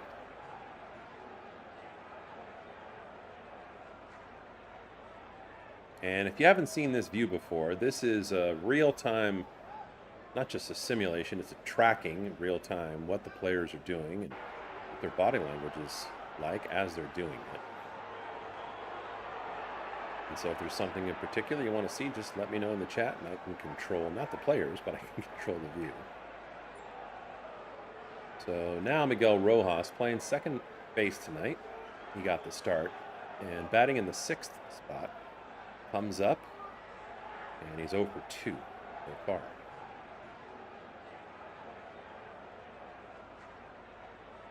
Batting .281 on the season.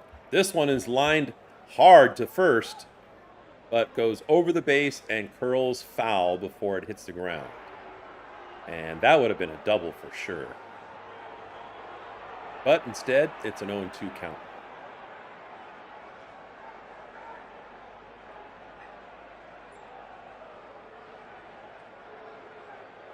So next pitch on the way to Rojas, and it's into the dirt, and the count's 1-2.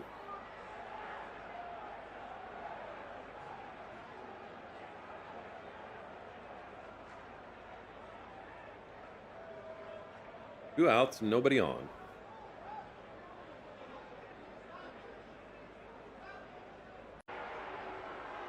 And the next pitch swung on and missed, and well placed on the inside edge of the strike zone. Manfredi has done an outstanding job coming into the game all of a sudden when the starter was injured. And the Dodgers go down 1-2-3. And we're going to go to the bottom of the 5th with the Dodgers leading 4-2.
So, Roki Sasaki going back to the mound with an even 80 pitches thrown so far.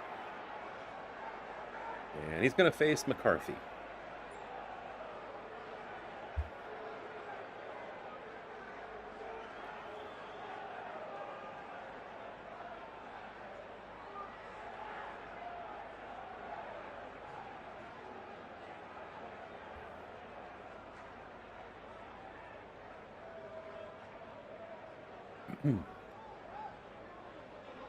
And the first pitch is inside, but Jake McCarthy swings anyway and fouls it to the right. Top of the lineup with McCarthy. Batting .294, but he's 0 for 2 so far tonight. He has outstanding speed on the base paths.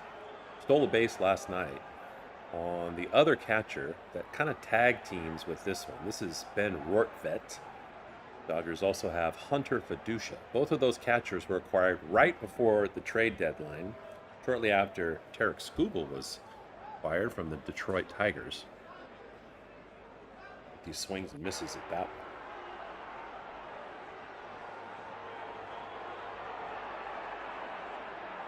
They are acquired because of all the injuries to the Dodgers catching staff.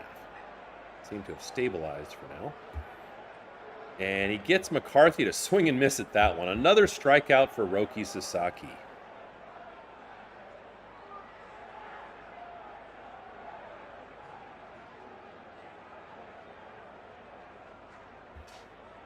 So Roki right now with a relatively healthy strikeout total again for where he is in the game.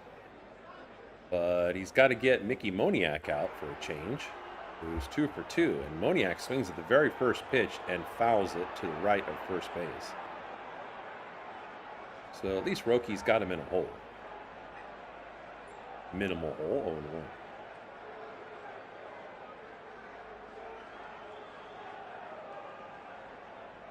That one bounces well in front of the plate.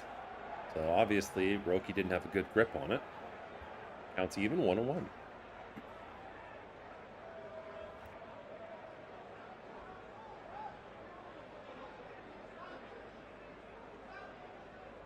And Mickey Moniak is batting .266 on the season. Another guy with good speed, a young, athletic player. And that pitch was way outside, but Moniak swung anyway. Barely got a piece of it. And the count's 1-2.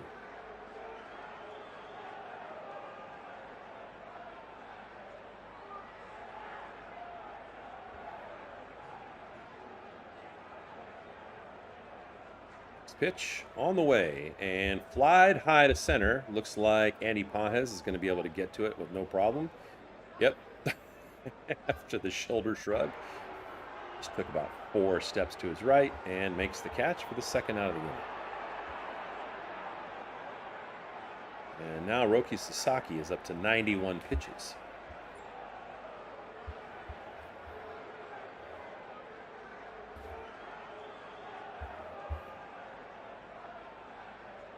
So speaking of switch hitting, Cole Carrick is another one of the unusual players these days that is able to hit from either side of the plate. And as you can see, he's choosing to set up as a lefty to our right because Sasaki's a righty. And it's just easier to see that ball coming out of Sasaki's hand. He's able to pick it up a minimal fraction of a second sooner and give yourself a chance to track it earlier, give yourself a chance to make contact. First pitch is called a strike. And Carrick challenges. The replay confirms the call. Just barely caught it. And just like that, the Rockies are out of challenges for the game. So 0-2. And that one is hit cleanly to center field. Bounces right in front of Andy Pages.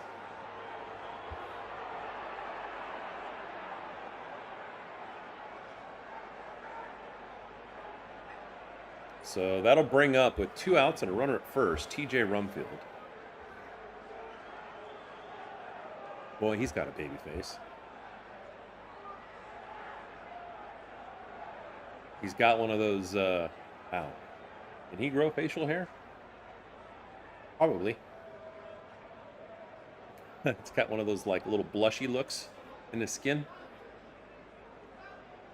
But good player. And he's got a smooth swing. And right now he's got Roki Sasaki on the verge of throwing his 95th pitch.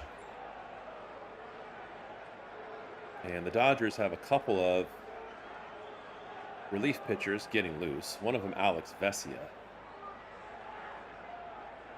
He seems to be the one that's showing the most active body language, like maybe he's going to be the one that comes in. Although it probably depends somewhat on circumstance, both this inning and next inning. TJ's already singled tonight. He scored a run. 294. That first pitch is in there easily for a strike. 0-1.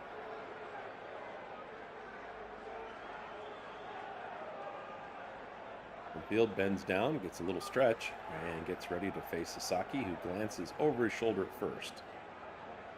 And delivers home, and swings and misses, does TJ Rumfield. Counts 0-2.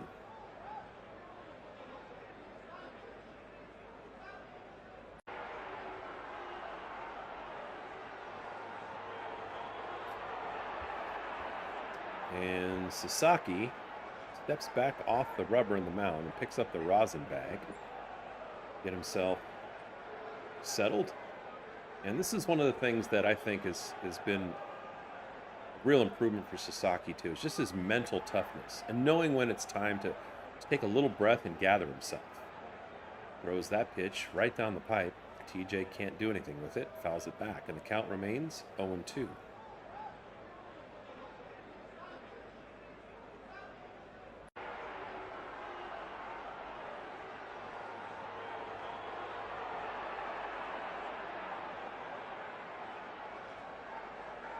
And the next pitch misses just outside and a hair low. That was a 90-mile-an-hour splitter.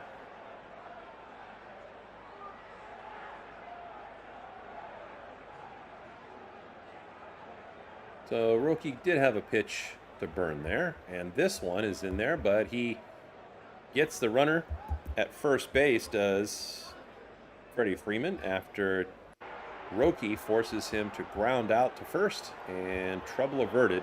And the Dodgers are able, at the end of 5, to maintain their lead 4-2.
All right, as you just saw with our live command center, Nick Frasso set to come in next for the Rockies.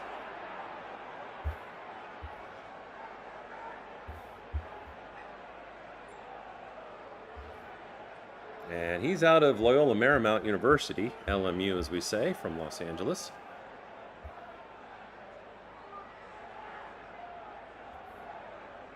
And Frasso's pitched in 4 games this year. He has an ERA of 6.75, although it's only on 4 innings. 5 strikeouts and 1 walk. Just getting started. And it shows up on the 3D. I'll try to show you this in a second. He's 6'5".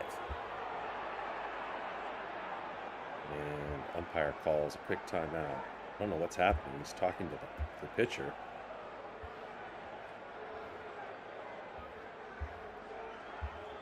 This doesn't really do it justice. It almost looks better when we look at it from behind home plate. And he's struggling with the communication system, the comm system. And I've seen this a handful of times this year where the Bluetooth just disconnects. You know, back in the old days, what would happen is you'd signal. I played catcher. Of course, if you've ever played catcher, you watch baseball at all. In the old days, you'd signal what pitches you wanted the pitcher to throw by flashing fingers in your crotch. Because you didn't want the opponents to be able to see what you were suggesting as a pitch. And so you'd hide it there because they can't look through your leg. But one of the things that would happen is if somebody got it on second base, they'd try to sneak a peek and see what it was and then relay what that would be somehow, some way to the batter.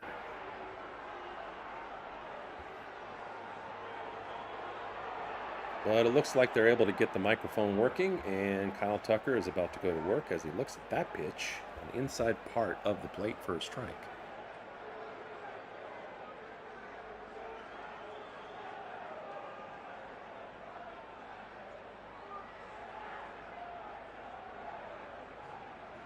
And this one is hit kind of shallow, and Cole Carrick comes in and does a beautiful job taking the best path to the ball. So we talked about that. Teoscar misjudged it earlier when it was his turn, although it was hit to a completely different spot of the field.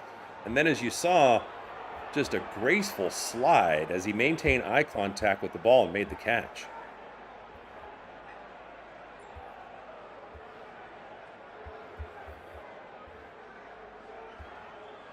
So that'll bring up Kike Hernandez.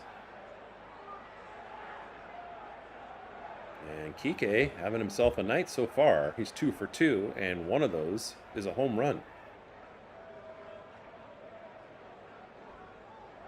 His average is now up to 267. Though he hasn't played a whole lot this year, he fouls that one back.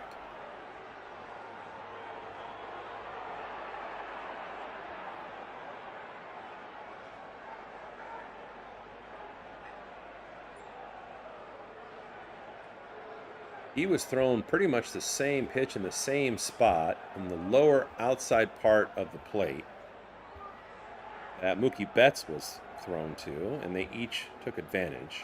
This one is flied to right for the out. And there's 2 away with nobody on.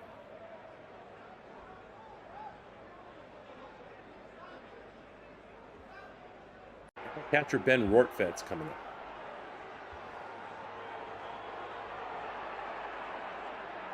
The reports are that Will Smith is actually gradually doing some kind of baseball activities as he works his way back from the long road of injury to his neck. And also, speaking of injuries, we've heard that Shohei Ohtani might actually return from pitching purgatory. I thought they were just going to shelve him just to be safe. But he's been throwing more and more over the last few days. And Shohei is scheduled to throw live BP sometime this week. Rortved's 0 for 2, and his average is 133 on the season. That was that one back.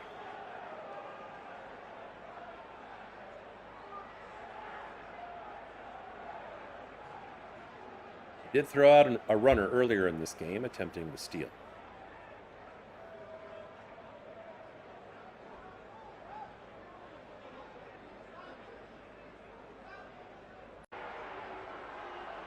Yeah, 100%, Jackson. And Rortvedt gets his first hit of the night. Drops it into right center for a base hit. Let's see that, Freddie. Atta baby Rortvedt. He's trying to figure out how he's going to do it. You know what? I hate to say it, but dude, the guy's almost never on base. His average is 133. So at the very least, he hasn't had much practice in games doing the Dodger dance, as I call it, or the Freddie.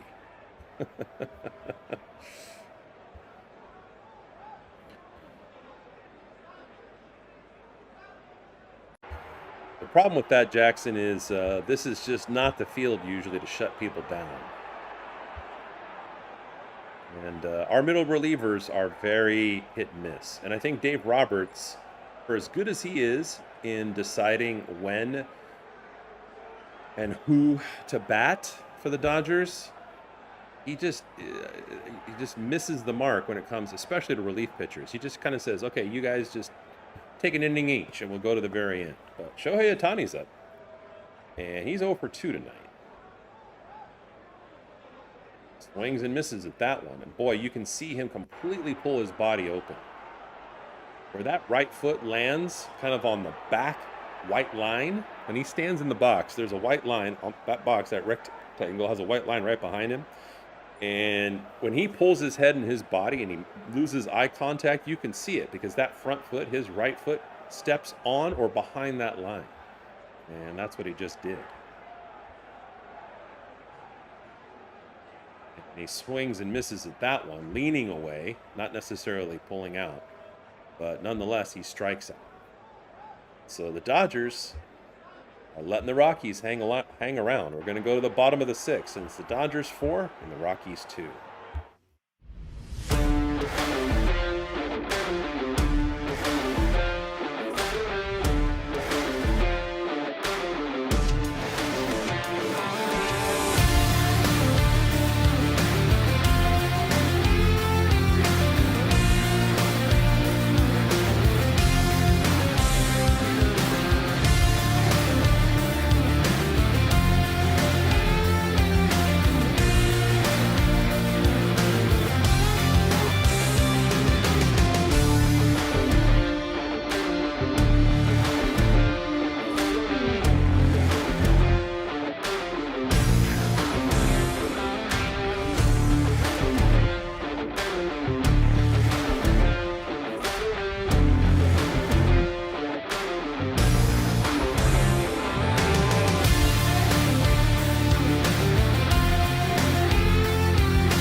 All right, so Roki Sasaki is done for the night after throwing just over 92 pitches. I think it was 92 total. Giving up 2 runs, so another solid outing for him. I'd like to see him go another inning because really it's just over the halfway point, and this is where I think the turbulence is going to kick in if you're a Dodgers fan. And the first guy to get the baton handed to him is Brock Stewart.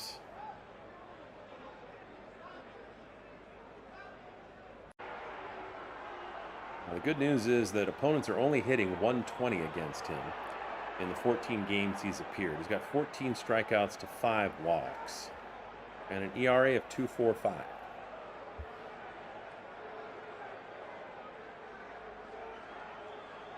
He's going to start by facing Veen.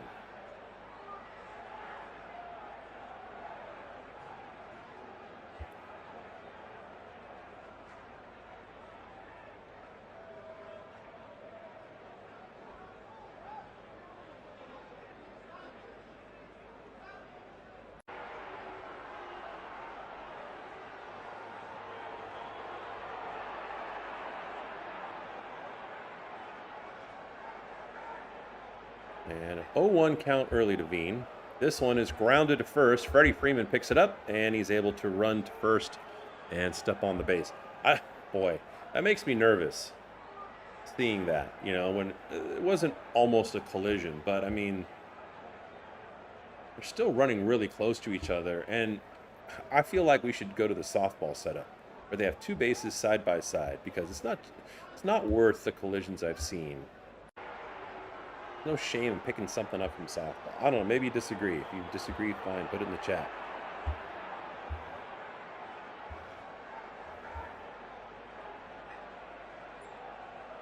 Reports are that Tyler Glasnow is going to be also rejoining the Dodgers soon. Had a rehab start today. Reportedly went pretty well. Now Norby comes up for the Rockies. He's 2 for 2. Swings and misses at that well-placed ball right on the lower outside corner of the strike zone. Norby's hit 2 doubles tonight.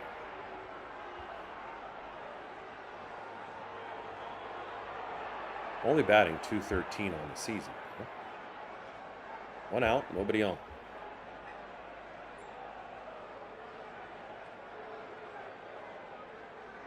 And next pitch misses outside.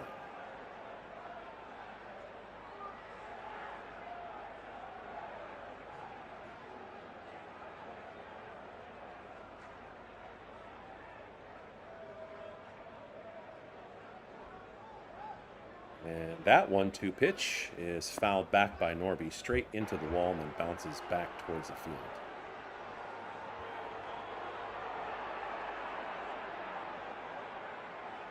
Stewart wearing number 41.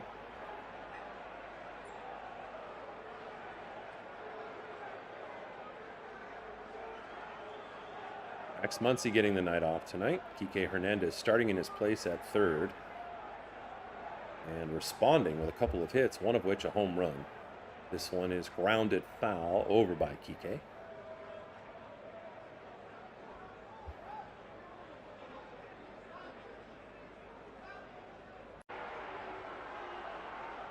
So Stewart will throw again to Norby with a count of 1-2 and 1 out.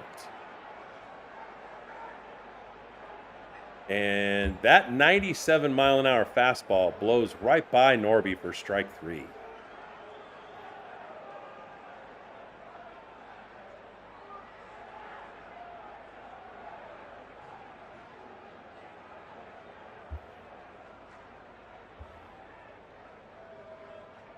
So next up for Stewart with 2 outs and nobody on is Amador.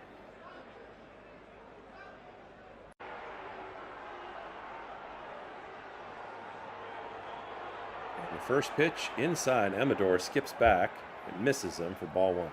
That's the kind of stuff. Let it hit you, man. I'm going to hit you in the ankle and the lower leg. You go to first. It's not going to hurt.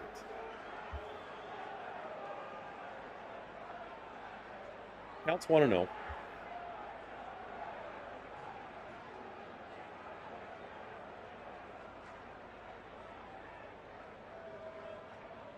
And because he didn't, and I'm probably in the minority arguing for that, he looks at the next pitch for a strike, and the count's 1-1.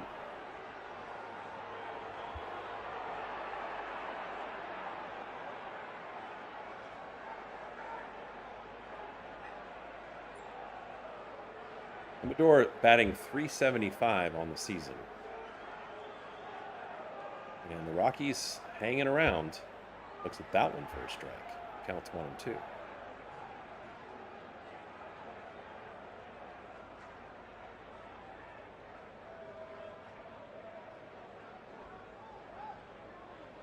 Doesn't look overly windy there. Looking at the shirts of the people in the stands and the occasional flag in the backdrop. And don't see anything unusual. Or fouls that one back to the screen, and the count's still 1-2.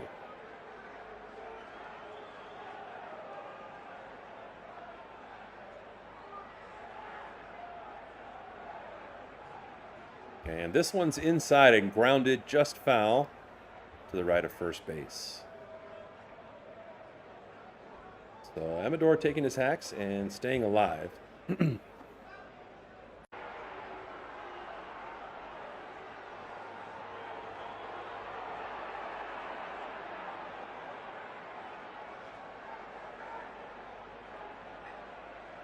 The next pitch, this is inside, and now with 2 outs, the count is even at 2-2.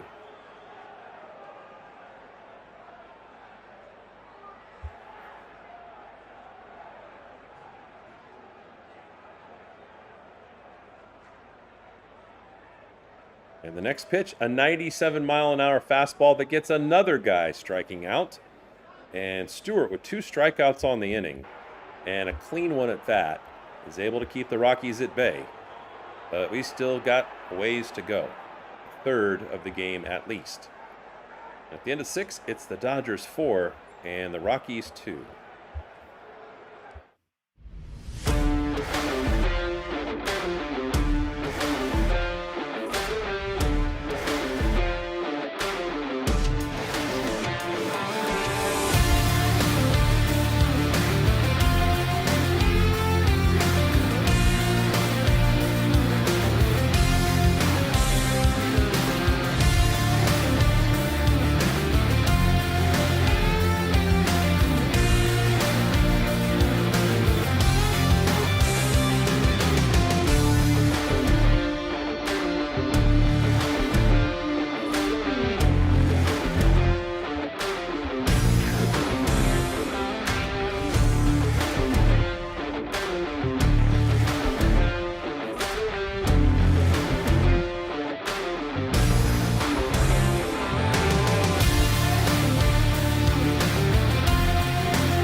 All right, Nick Frasso out of LMU, Loyola Marymount University, comes back to the mound and is set to face Andy Pages.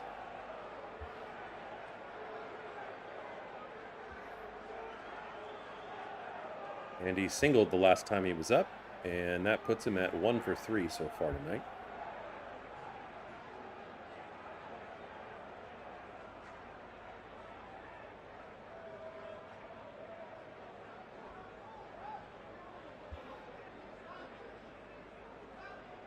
And the next pitch misses outside.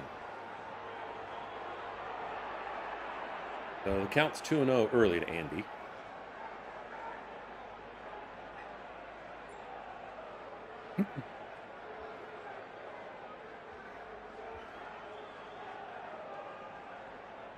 Oh gosh, what just happened there? So Andy Pages, as you can see, kind of dropped the bat to his hip, and then the pitch was delivered nonetheless. But I don't know why if you're gonna stop and act like, okay, I'm not gonna bat. Why do you stand in the box? Why don't you back out? Maybe Andy thought there was too much time. There was a violation on the pitch clock. And looking at his body language, like his hand was up a little bit. That doesn't really seem to indicate that he was calling for timeout. Usually when you call for timeout, you kind of like put your palm at the umpire and extend your arm. Now he's...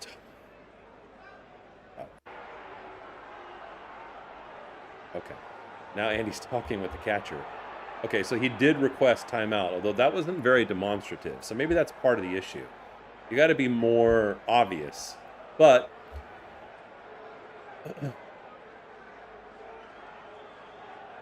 the umpire announces that Andy requested timeout, and he was granted it. So the count's still 2-0.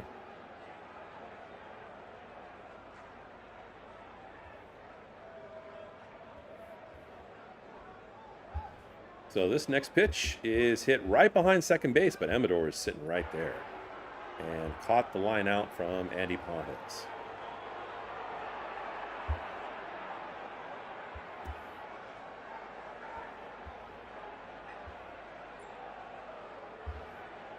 And the Brewers, after beating Seattle 22-0 yesterday, lose to Seattle today.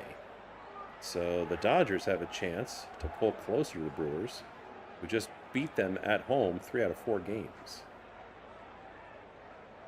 So 1 out, nobody on.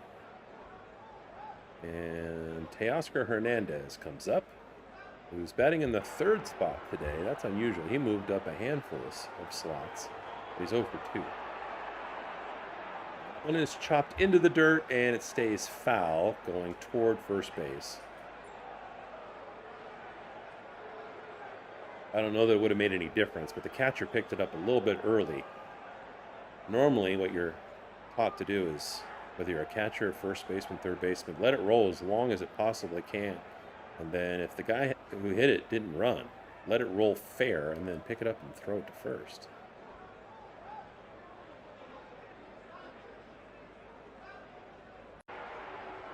And that pitch way outside into the dirt and rolls all the way back to the backstop. So Frasso definitely lost that. And the count's 2-1 from the 6'5" pitcher.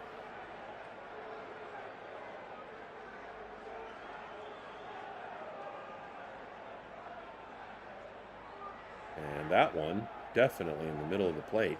And Teo fouls it back, and the count's 2-2.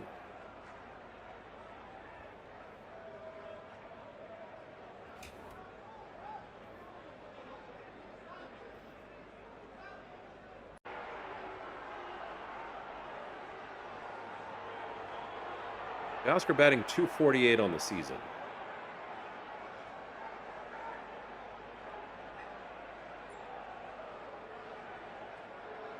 And the 2-2 pitch on the way. I don't know what Teoscar was waiting for. That was a fastball, 97 miles an hour. And as you can see, that white spot was almost dead center in the strike zone. So obviously he was guessing, and he was anticipating a completely different pitch. That's one he could have launched almost out of the ballpark. And I saw him do that a couple of weeks ago. He literally hit a baseball out of the ballpark over the left field fence. But gets fooled there. Now Freddie Freeman comes up. That first pitch is way inside. Slider that misses at 82 miles an hour. Freddie Freeman is not only 0 for 3, he struck out all 3 times tonight. That's rare for a guy that's great at making contact. He hops back on that one, but it's called a strike, and you could tell that Freddie was thinking about challenging it, and it's wise that he didn't, because it did catch the edge of the strike zone. And this umpire's he's been on point tonight.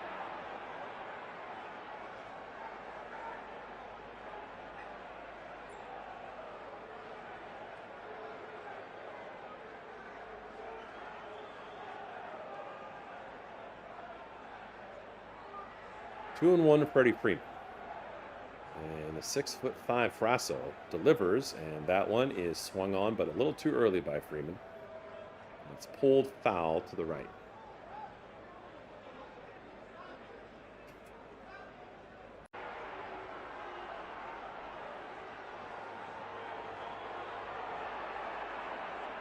Freddie Freeman batting .302 on the season. And that one misses, and now the count's full. You can just feel it right now. It feels like at the top of the 7th inning, it's like the lull before the storm. Dodgers letting the Rockies hang around.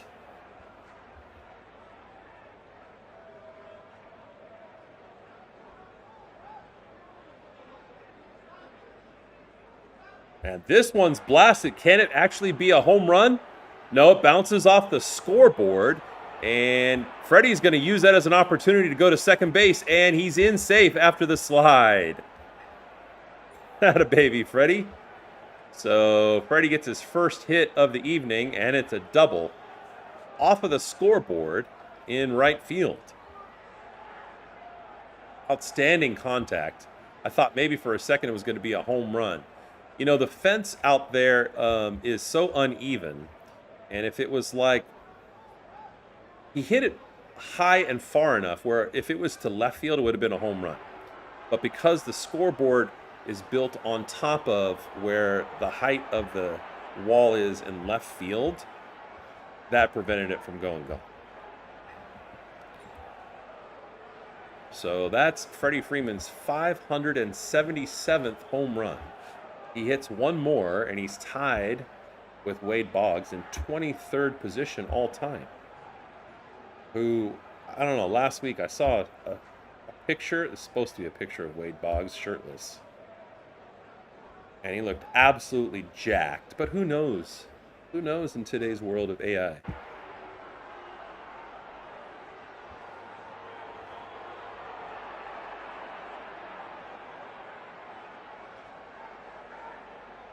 So that's going to bring up Mookie Betts.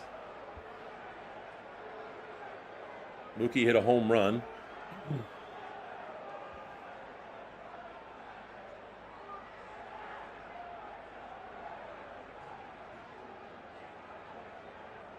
And he had a base hit as well. He's 2 for 3. Looks at that first one for a strike. And his average is 236 on the season.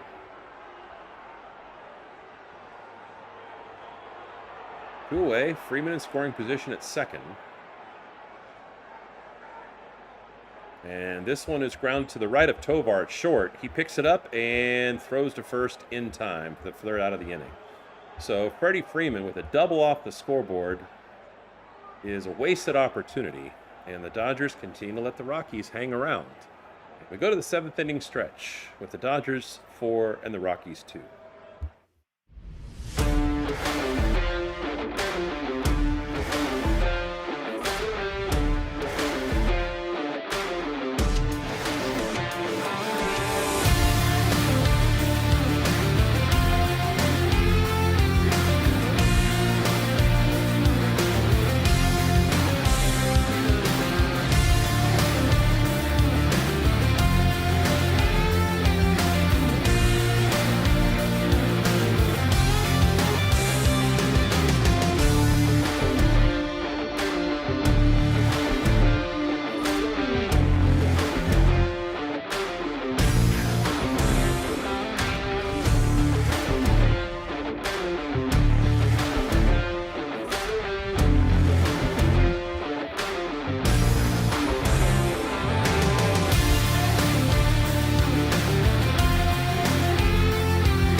And as you can see with our live command center, Alex Vesia now is coming in. He gets the baton handed to him.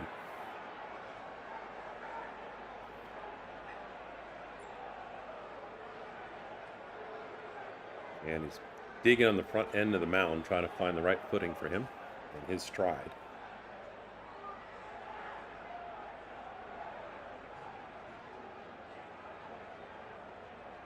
After tonight, Dodgers will get tomorrow off, and they'll travel back home, face the Pirates. They'll play the Pirates Friday, Saturday, and Sunday.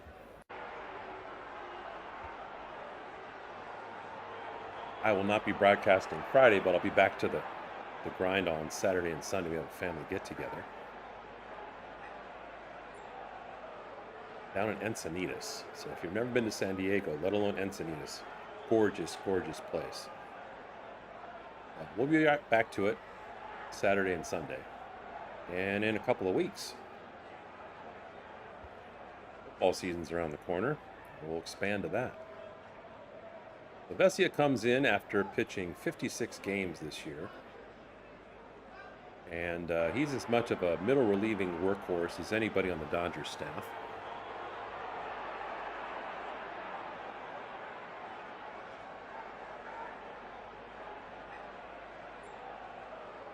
And his beard's to almost a clean 6 inches, it looks like.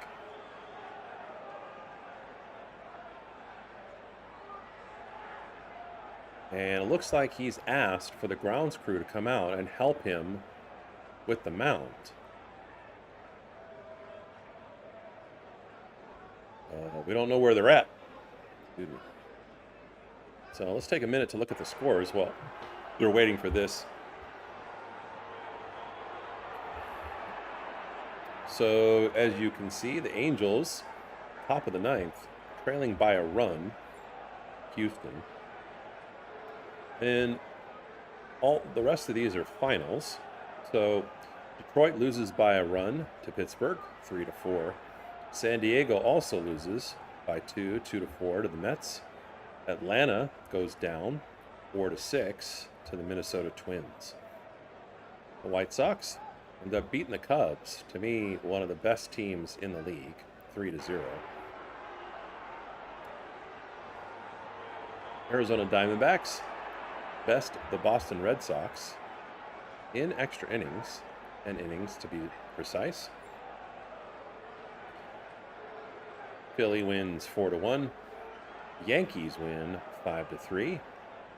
The Giants take a narrow one over Cleveland today, 1-0. The Reds win 5-4 over the St. Louis Cardinals. Tampa Bay wins 7-6 over Toronto. Kansas City Royals by 2 over the Oakland A's. Well, I'll just say the A's, sorry. I guess you'd call them the Sacramento A's right now. Kind of sad to see them playing in the field that they are, although they're in transition before they go to Las Vegas. But when the Dodgers went up there to have their road game, I mean, there were more Dodgers fans than there were A's fans, first and foremost. And secondly, it looked like, I don't know precisely what stadium it was. I know the name, I can't remember it, but I don't know if it's a conjunction with college up there. I don't know if it's Sacramento State.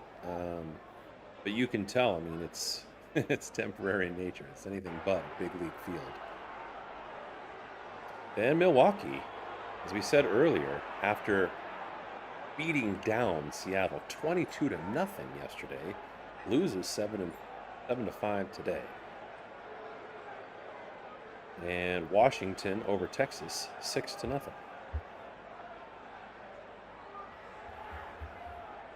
And we're going to refresh the 3D as the grounds crew is still coming out there to put extra dirt and pound it down for Alex Vesia.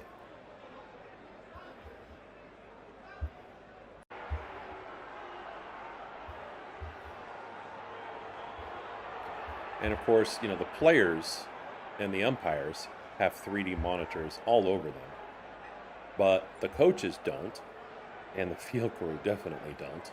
So it looks like Alex Vesia right now is just like staring to the ground by himself with nothing to do, but he's actually watching 3 guys work furiously on it. They have these green buckets of dirt that are out there, and they have these tampers.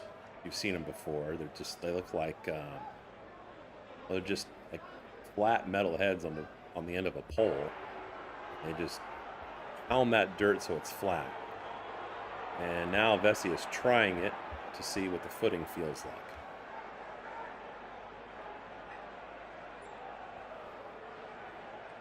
The thing that sucks is, you know, if you're a reliever, you get loose in the bullpen, then you come out. Then after all that time that it took to first of all find the grounds crew and then have them do the alterations that you want, it's easy to get cold. Or at least colder. So now he's got to take a bunch of throws again to make sure that he's ready to go for the very first pitch. Harder as a pitcher than it is as a batter.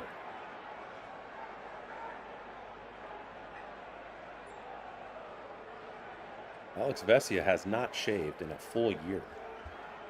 And that's something I think is cool. I mean, my beard would not look nearly as good if I let it go that far. Although I do let it go in November to celebrate and bring awareness to men's health issues as a part of the annual Movember campaign. Get people at work to join in. But after the long delay, Vesia is finally going to get to work on Sullivan. Still looks a little bit uncomfortable on the mound, and he throws the first pitch high for a ball.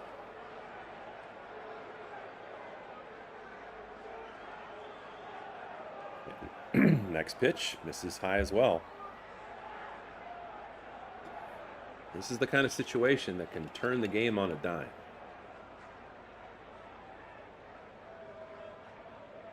Next pitch is fouled back, and the count's 2-1.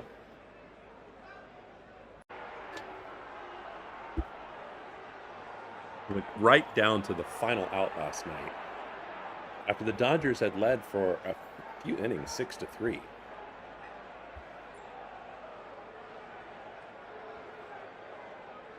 So nobody out, nobody on.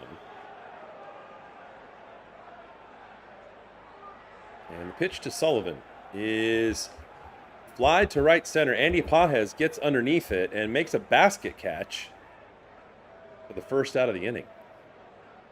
Boy, it looked like that was going to drop into right center, maybe roll to the wall, which would have been trouble. I mean, that's no man's land over there. That's doubles central. But it makes the catch nonetheless. And 1 out now with Ezequiel Tovar coming up, who's 0 for 2.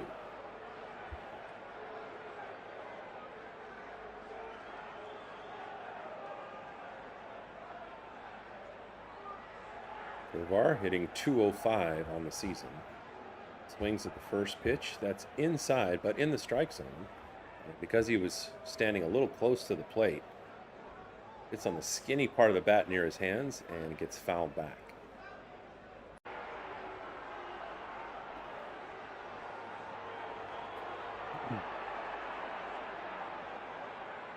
Next pitch from Vesia. Hit down the pipe, and Tovar can't quite catch up. Fouls that one off too, and the count's 0-2.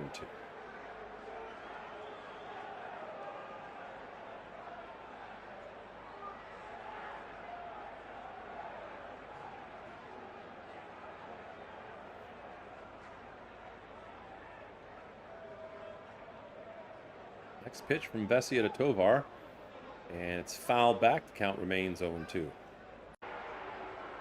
Put the initials of the state that you're in as you're joining us. I'm kind of curious about that. And represent.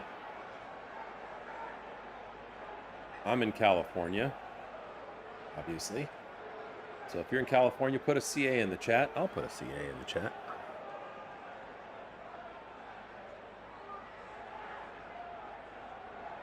If you're in Colorado, CO, or wherever you're at.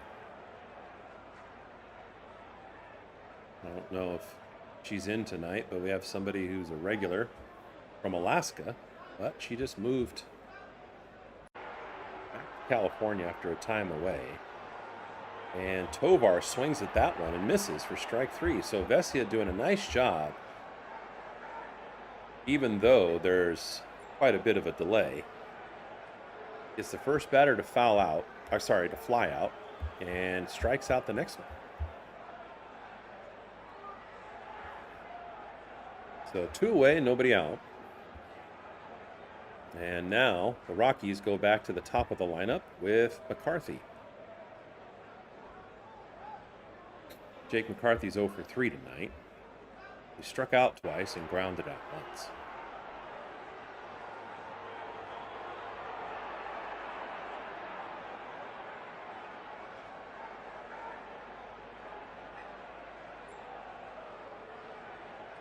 Pitch from Vesia is well outside, and the early count for McCarthy is 2-0.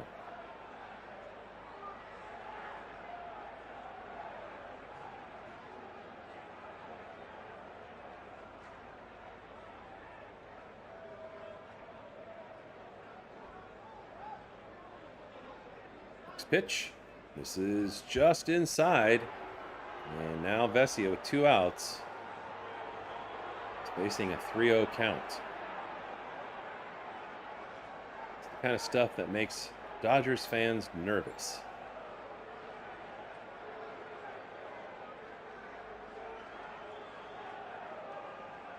And 4 straight balls to McCarthy.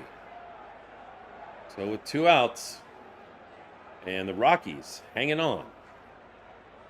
They have a runner at first. And what do you know? Mickey Moniak comes up, who's 2 for 3. So now Vesia has to face a hot hand who's at a single and a double tonight. And that first pitch fouled way back and up in the upper decks. Out of play, and the count is 0-1.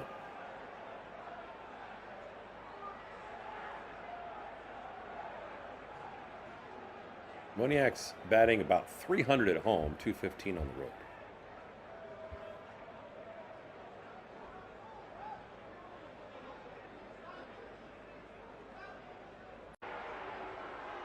And the pitch to Moniak. Flied high, and it's carrying in right field. And this one's well gone. And we left them hanging around, and they took advantage. They're not going to go down. They're not going to die. So 2-run home run for Mickey Moniak. He's now 3 for 4 on the night. And a triple away from hitting the cycle. And this is one of the things that I just disagree with when it comes to Dave Roberts' philosophy. He's just like, okay, so pitcher's doing well in relief.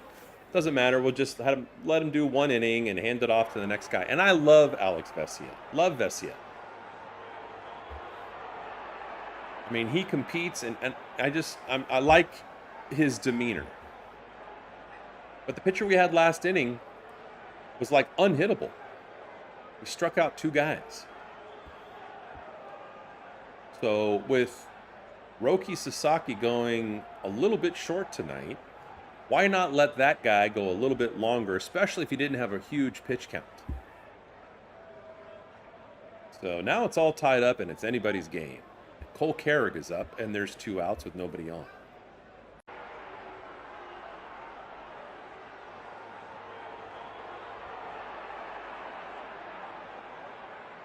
Back to the Rockies for continuing to battle.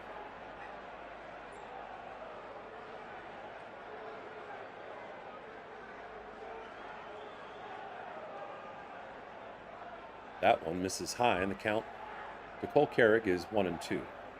Carrick's 1 for 3 today.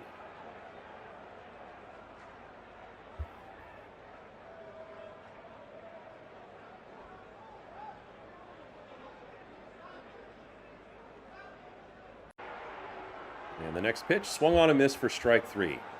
So Carrick goes down swinging. The designated hitter, Mickey Moniak, doing his job tonight with 3 hits, a single, a double, and that 2-run shot to pull the Rockies even. And now it's anybody's game. And at the end of 7, it's LA 4 and the Rockies 4.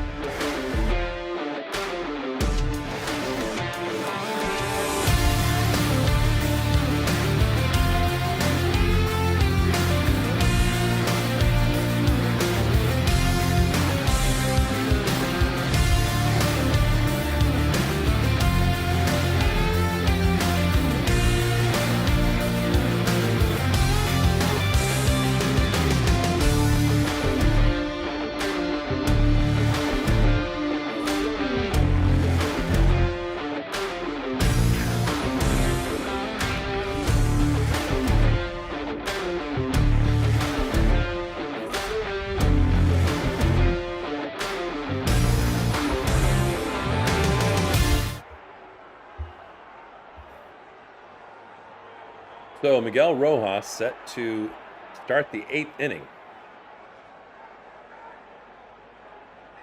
As it's anybody's game now, it's a toss-up. And the good thing is that Rojas has pretty solid batting average. He's just above 280. And he's been very consistent at the plate this year. His average has been in the mid to upper 280s throughout. He has not been a roller coaster when it comes to that. But to be fair to Alex Vesia, not fair to Dave Roberts, but fair to Alex Vesia, Dodgers got to score 5 or more to win on average, especially Coors Field. So they got to close this out. I presume that Vesia is done after that. And we'll see what Miguel Rojas can do. Hopefully he can start the Dodgers off right. The top of the 8th.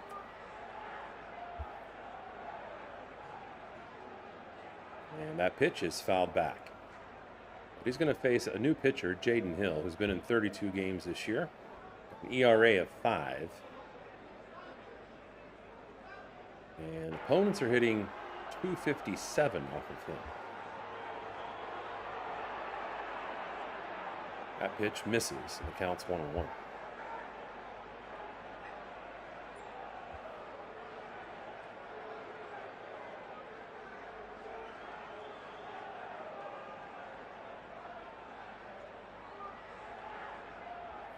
And this one kind of jammed and hit on the skinny part of the bat by Rojas. And it's in the shallow outfield and caught easily for the first out of the inning. That'll bring up Kyle Tucker, who normally I cringe at least as of late.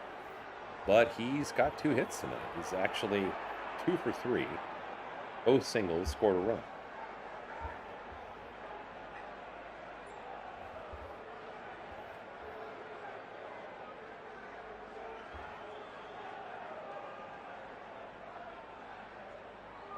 So first pitch to Tucker, swung on and missed, and well placed in the upper outside corner of the strike zone.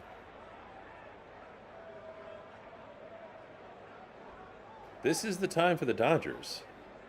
Their 7 and 8 and 9 hitters have been the most productive of anybody in the lineup tonight. Tucker check swings and looks that one back for a foul.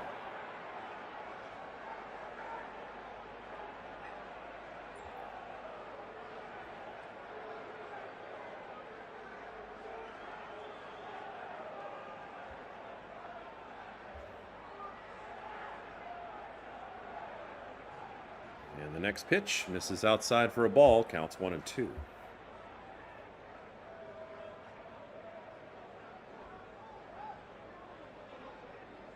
Tucker batting .233 on the season.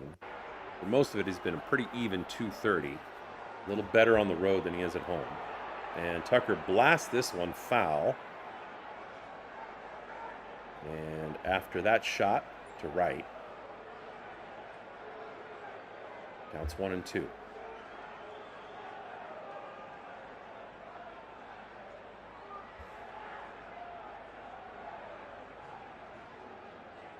Next pitch on the way from Hill to Tucker, and swung on a miss for strike 3, so 2 away. He was well underneath that one. Yeah, at least 3 or 4 inches swinging underneath. And now Kike Hernandez comes up, who's batting in the 8th spot, but he's 2 for 3 tonight, including a home run. He's batting .258 on the season. Had limited time since he came back from his injury.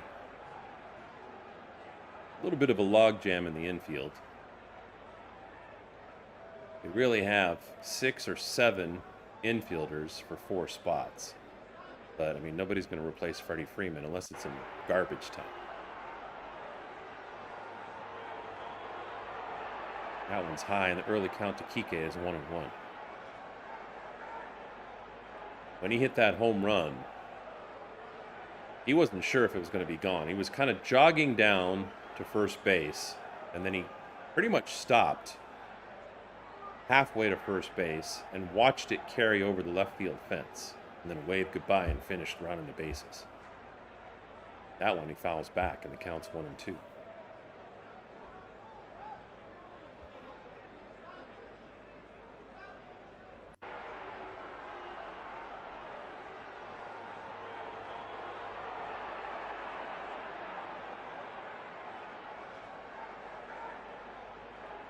And that pitch is swung on and missed, a high pitch, and Kike throws his bat and his helmet in frustration. And the Dodgers go down 1-2-3 again.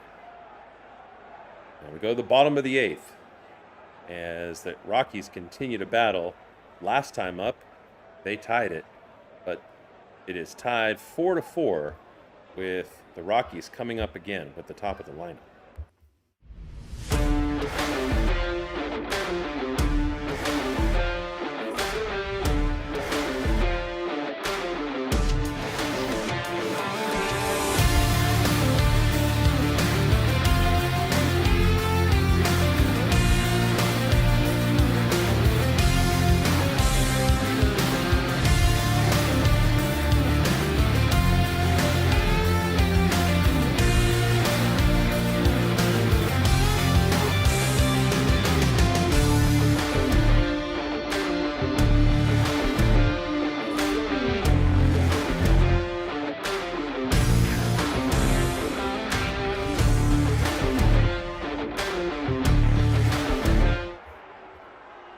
All right, so as you can see, TJ Rumfield is set to come up, and he's batting cleanup. And he's over here to the left-hand side, batting 293 average and an on-base percentage of 372, which we highlight in the command center. Anything is top 20 in the league, we consider that to be elite.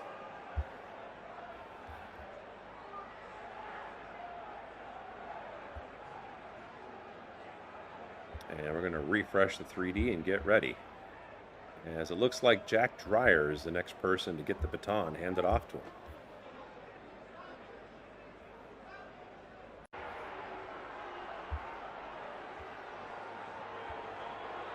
And Ben Rortvedt throws down to second.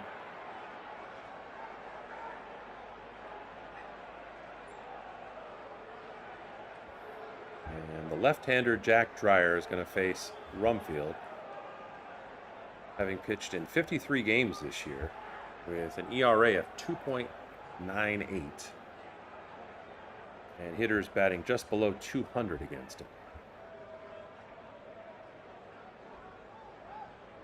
That one just misses low and outside for ball one.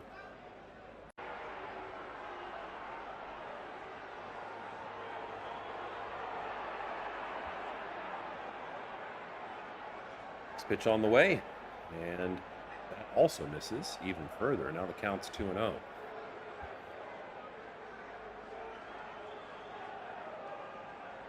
Jordan Beck is on deck.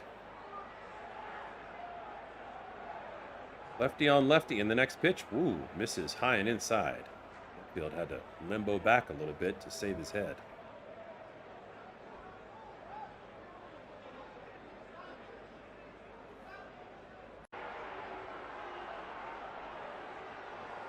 And the next pitch, low for ball four. So four straight. How do you throw four straight balls when you're a professional baseball pitcher?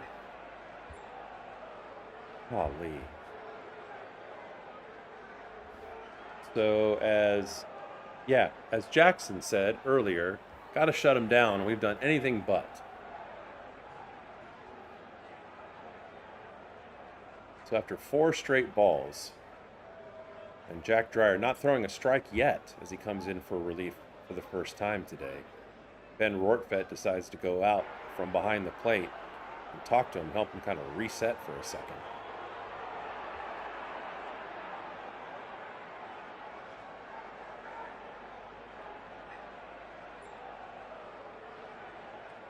See over here if there's much of a lead.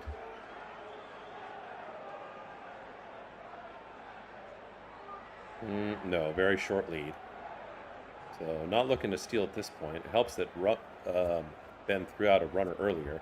And Beck swings at the first pitch. It's fly to right, but it's going to be only about 2/3 of the way to the wall. And Kyle Tucker is able to go over and catch it, no problem. And with one runner on, we have one out.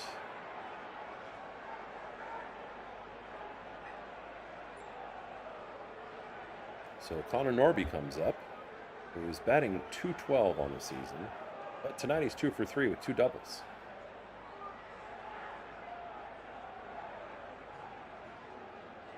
This is anybody's game, as that first pitch just catches the strike zone. Norby doesn't believe it, but they have no challenges at this point in the game.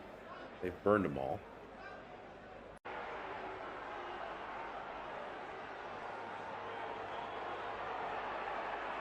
And that one is in the strike zone, but fouled back, and the count's 0-2. It looks like Dreyer's getting a little more comfortable now, able to actually place his pitches. But that first walk, 4 straight balls, can be extremely expensive.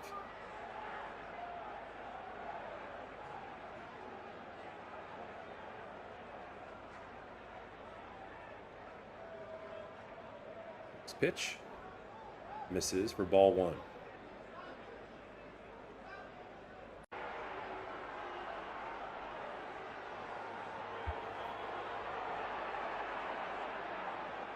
So now Dreyer has a 1-2 count to Norby and gets him swinging, strike 3. So now 2 away. And if you're wondering after this who's coming up to bat. It'll be the 9-hitter catching behind the plate right now, Ben Rortvedt. Then Shohei Ohtani and Andy Pages. But right now, Dodgers have to focus on Amador.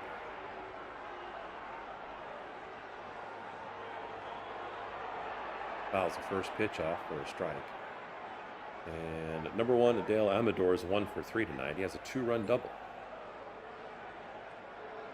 Batting .333 on the season, 1 home run.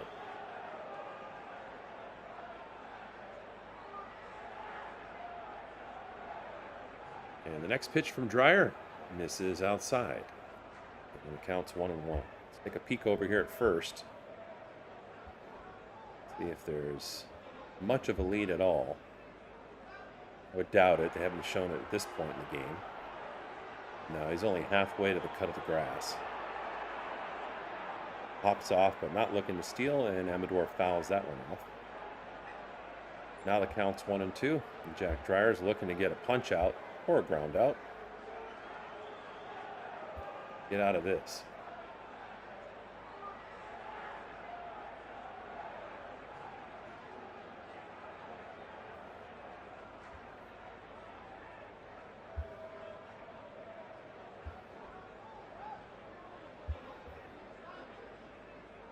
And the next pitch catches the strike zone for strike 3. Amador goes down looking. So good mental toughness by Jack Dreyer. After throwing 4 straight balls to the first batter that he saw, responds beautifully and does so with a couple of strikeouts. And now at the end of 8, it's the Dodgers 4 and the Rockies 4, with Shohei Ohtani set to come up.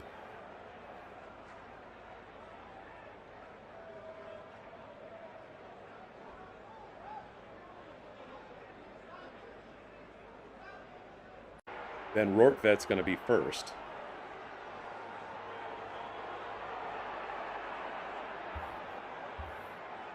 And this will give us a chance to see how they've done so far tonight. We'll go to the Command Center box score.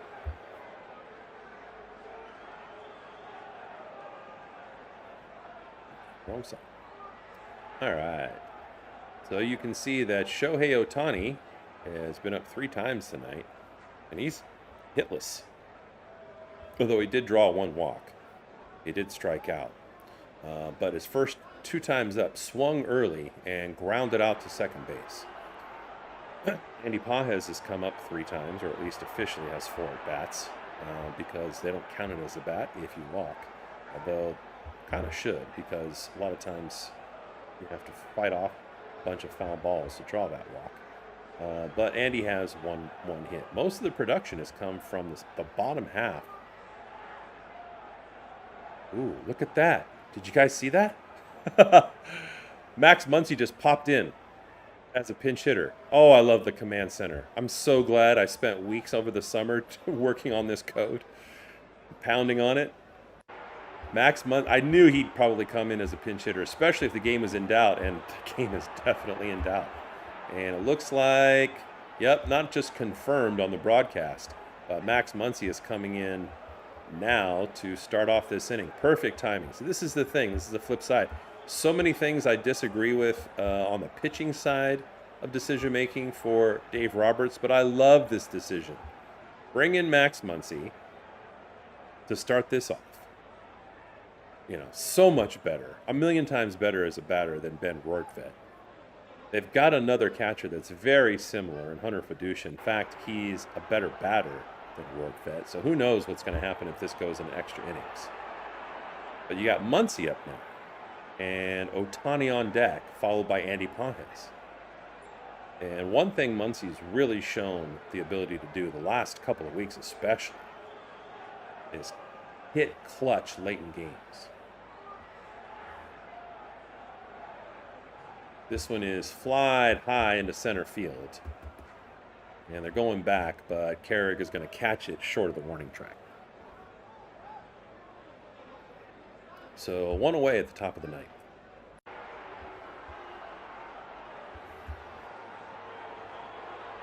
So here comes Shohei Ohtani. 0 for 3. And one of those offers includes a strikeout. In fact, that strikeout was his last bat. So Romano, the pitcher, comes to Ohtani and gets him to swing at the same pitch that he struck out on last time. Different pitcher, same pitch.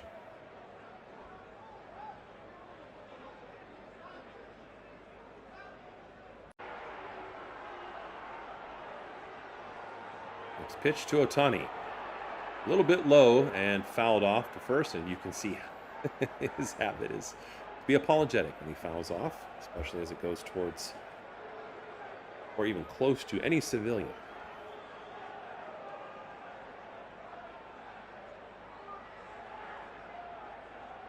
Ohtani hit his 30th home run yesterday and swings and misses at this one. Wow. And he bites his lip in frustration as he walks back to the dugout. Well, that was a curveball that dropped a good 2 feet. And when you see the replay, it almost looks like Shohei, he didn't pull his head, but his eyes were closed. Although if his eyes were open, I don't think it would have helped. That one dropped way down low. Shohei was kind of destined to swing over top of it. So now with 2 outs and nobody on. Up to Andy Pages.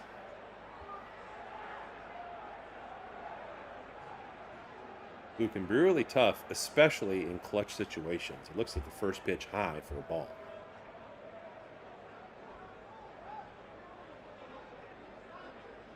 And this one is popped to right field. It's going to be shallow, and Beck comes up, makes the catch. So the Dodgers just go down with a whimper this inning. All kinds of possibilities from 3 really productive hitters, but they don't make a dent. And it stays tied as we go to the bottom of the 9th, 4-4.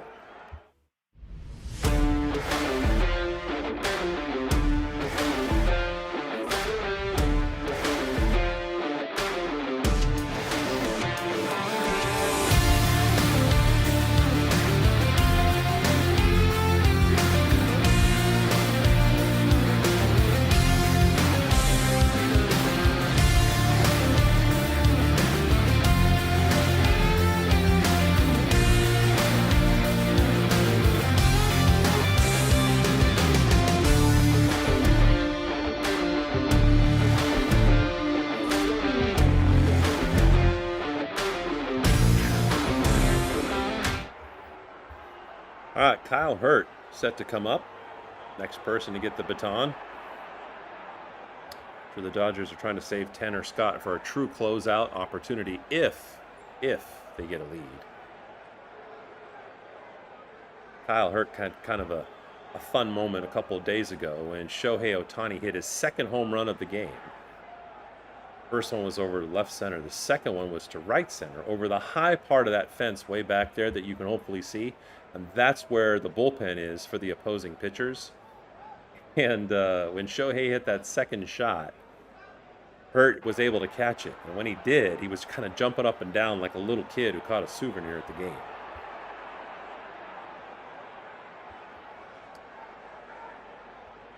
So, as I thought, another close game. And the Dodgers have their hands full.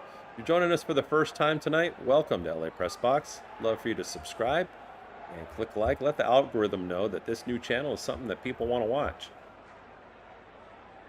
Designed not just for LA sports fans, we'll roll out to football in a couple weeks as well, in addition to the Dodgers, but also for opposing fans, and they have a home team that they just can't see. Either way, whether you're able to listen to or see the game, we are your live game companion, and we try to give you a different way to enjoy whatever team you're rooting for. Sullivan comes in and fouls the first pitch back for strike 1.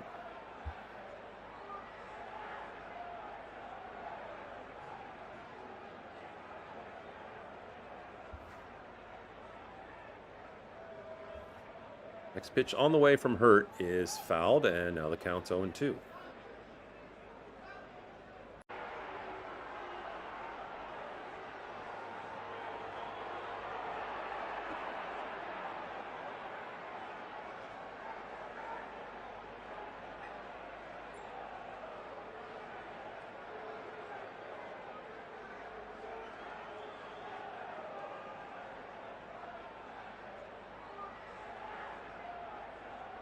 And that pitch misses very high, and the count's 1-2.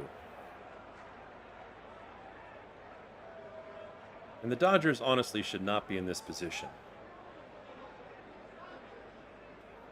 One way that the Rockies got 2 runs was they flied it left, as this one's a blast, but caught with a small hop by Miguel Rojas at second base for 1 out. And that fly to left, where Teoscar Hernandez can be a little suspect in the outfield, was misjudged by Teo. And he started to run directly to his right, and then realized that the ball was actually carrying a little more vertically at him. And by the time he adjusted his path, it was over his head. So hit the wall for a double, and they gave up 2 runs on that, while Roki Sasaki was still on the mound. And one of the things that makes this game a game of inches, or even a game of inch, is the fact that situations like that cause that pitcher, that starting pitcher in this case, to pitch more pitches. And who knows where we'd be right now if Roki Sasaki didn't get pulled once he finally got to 92 or 93 pitches. If he was able to go 1 extra inning, that might have made all the difference, but here we are.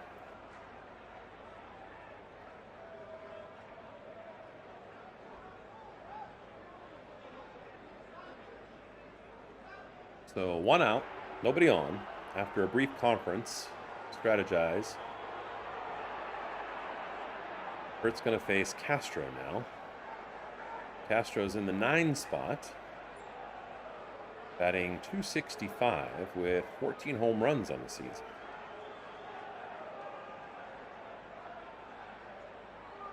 And you can see over here, Kike Hernandez in the far left of your screen is playing up on the grass. So if Castro is able to poke this ball, go with it to the left, it's going to get past Kike quickly if it hugs the line.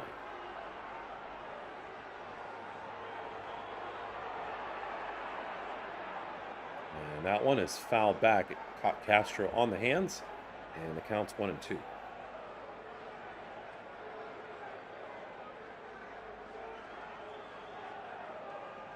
Castro has 52 RBI on the season.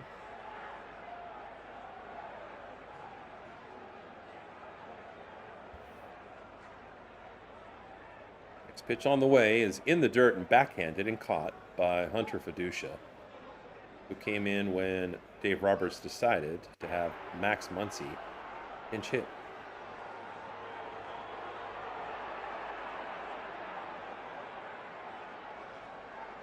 Next pitch on the way from Hurt. And it misses outside for ball 3. So after being ahead in the count, now it's full.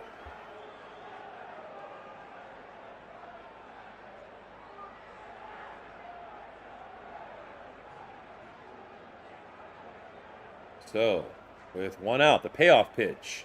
Fouled hard to left and out of play.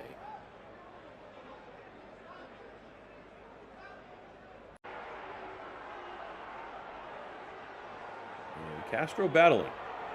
We've seen 6 pitches so far in this at-bat.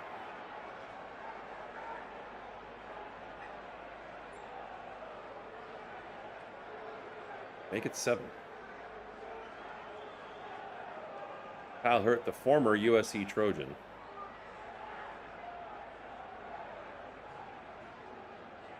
Trying to get out of a little bit of a pinch. I mean, he's in a pinch because every pitch actually matters right now. The guy can hit a home run. Every pitch matters. But he gets Castro swinging. Strike 3.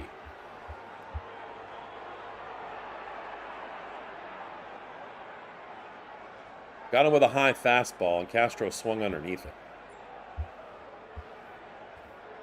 So now Jake McCarthy comes up. Got a good look at the pitches, since Hurt's a righty and McCarthy's a lefty. That one jammed him a little bit, but well placed. Jake McCarthy's 0 for 3 tonight. Did draw a walk and then scored as a result of it.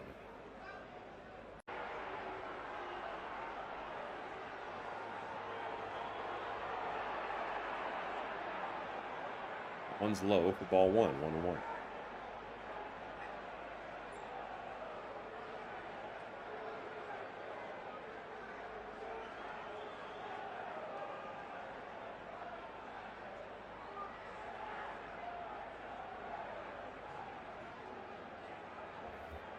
And the next pitch from Hurt just misses inside. And the count's 2-1 to McCarthy. And if McCarthy doesn't get an extra base hit, if he gets on anyway, anyhow, he's got wheels, and he's going to be trouble. That one's low and swung on and missed by McCarthy. So that evens the count, 2-2.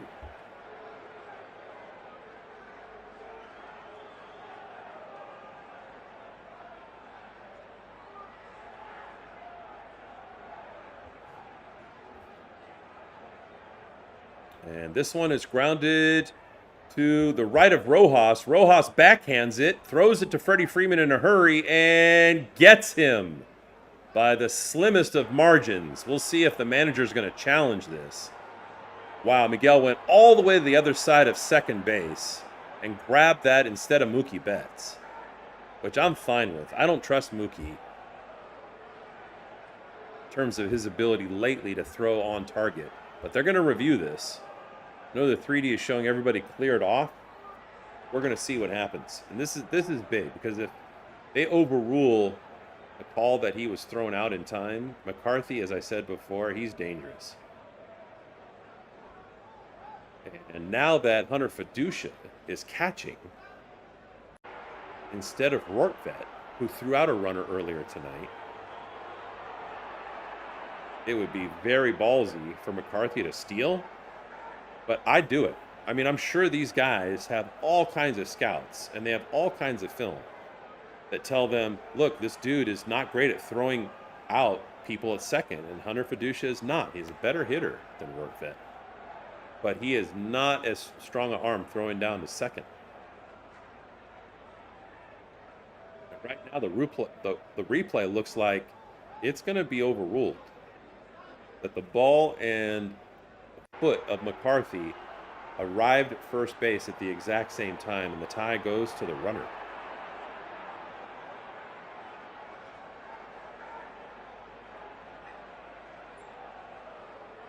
Yep. If nobody scores, this is going to go in extra innings, guys. Thanks for the question, Jesus.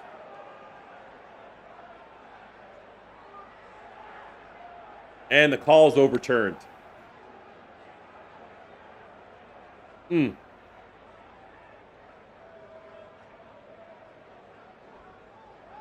was safe. He was safe. And McCarthy, oh my gosh, talk about stealing.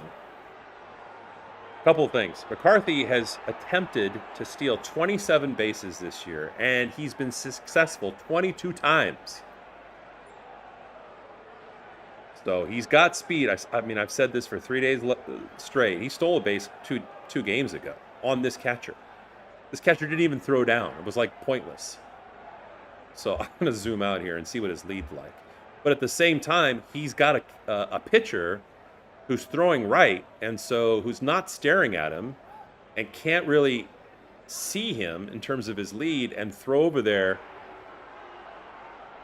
as a result of watching him and keep him close to the base. But so far, he's hanging around, and he's not trying to steal, although there are 2 outs. And he might be asking Mickey Moniak, dude, just do what you keep doing, because Mickey Moniak's 3 for 4 tonight.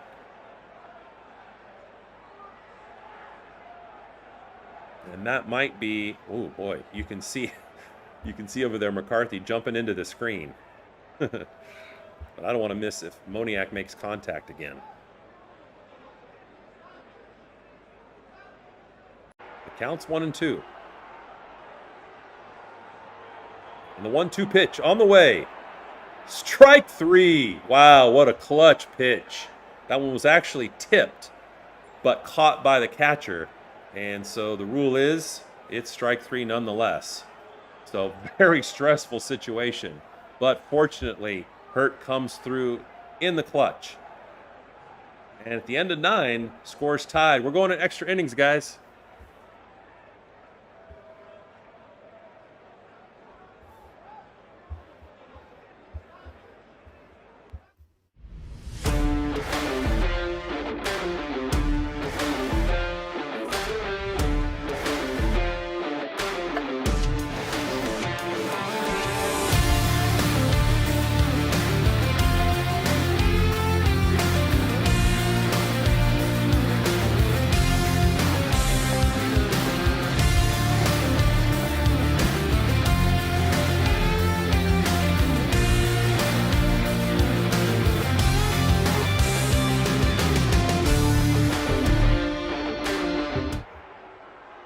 right, as you can see, Teoscar Hernandez set to come up. Yesterday, he hit a double and a triple, but tonight he's over.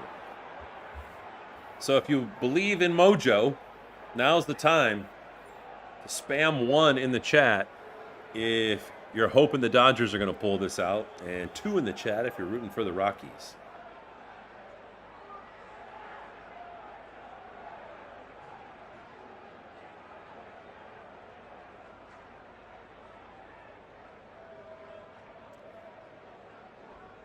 Boy, I think the Dodgers are going to take it. I mean, am I confident?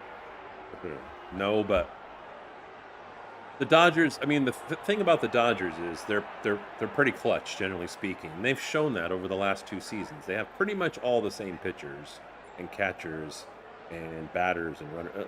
You know, their lineup is a bunch of veterans, some of which are multiple All-Stars that have performed under high pressure in the postseason over the course of winning the last 2 World Series. And so I'd have to give any team the edge based on that. All right, I'm with you. I'm a 1, obviously.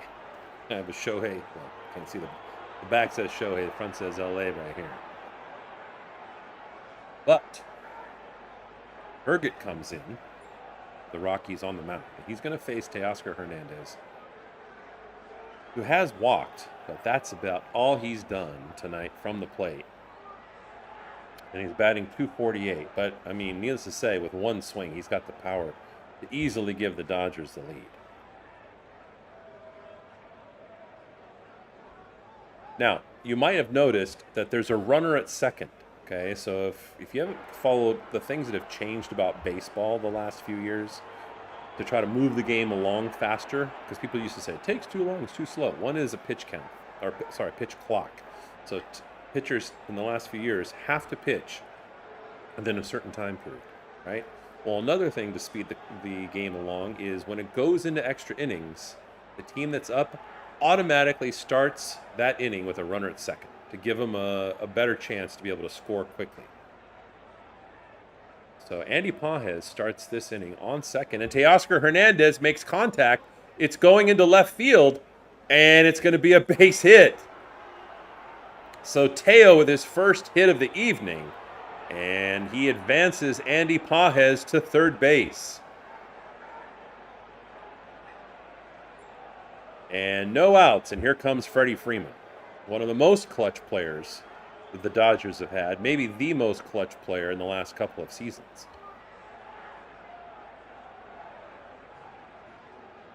Freddie Freeman hit a double earlier tonight. He's 1 for 4. I think he's hit 4 doubles in this series in Denver.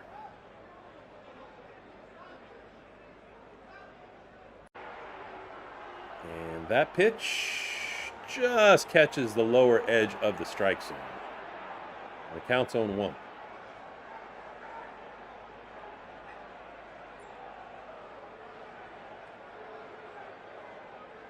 Freddie has struck out 3 times tonight. The first 3 times he was up before he hit that double, he struck out all 3 times. I don't know when that's happened with him before. Needless to say, that's rare. He did swing at that pitch, and the count's 0-2.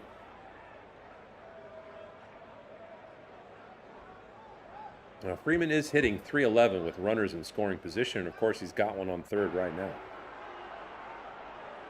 That pitch misses outside for a ball, and the count's 1-2.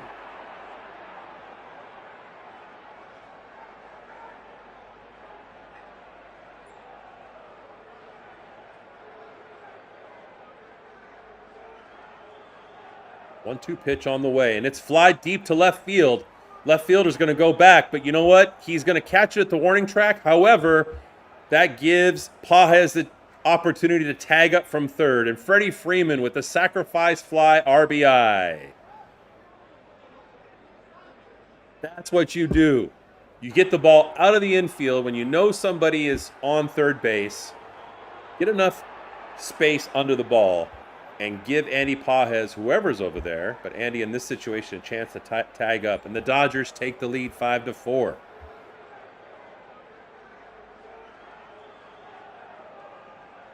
Meanwhile, Teoscar Hernandez was also able to tag up on that fly. And so he went from first to second. And with one out, Mookie Betts comes up, and he's got an opportunity to score another run.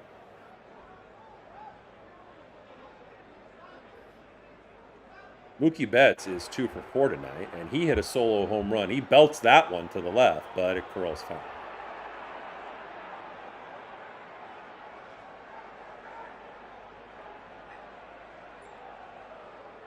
And now Tanner Scott is up and getting warm in the bullpen. Hopefully, they'll send him in first. Close this game out. The Dodgers looking for some insurance. And Mookie swings and misses. So the count's 1-2.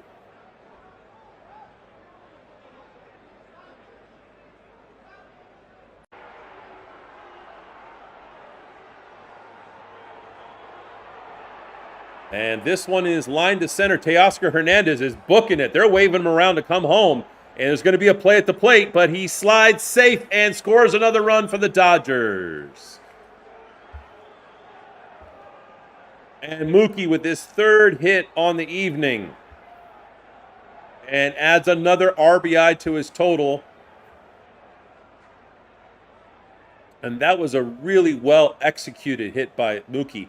The ball was just a little bit inside, but he was able to stay back with his bat and get around on it and make really good contact to center field.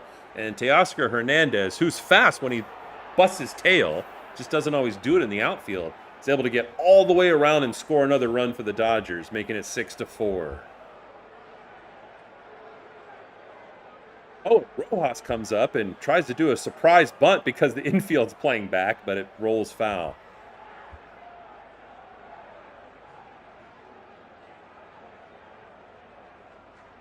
Yeah, keep spamming the chat, guys. If you're Dodgers fans like me, it's working. Go Dodgers. Let's go. I think the universe will even just take if you put a number 1 in there.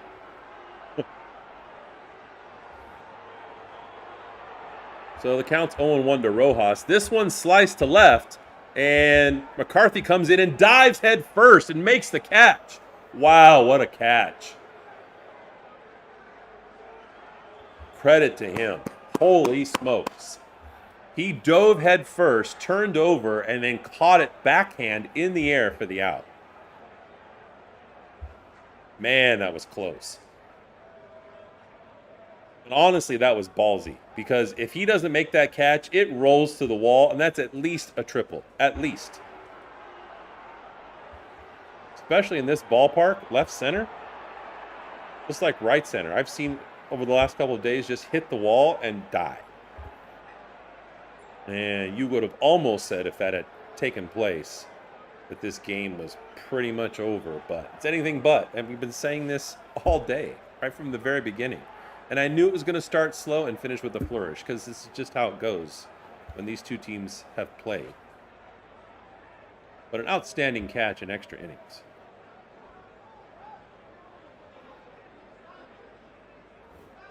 And as you can see in our command center, we get to get the report before the broadcast even does, thanks to the code that we built over the summer, about who's going to come in next.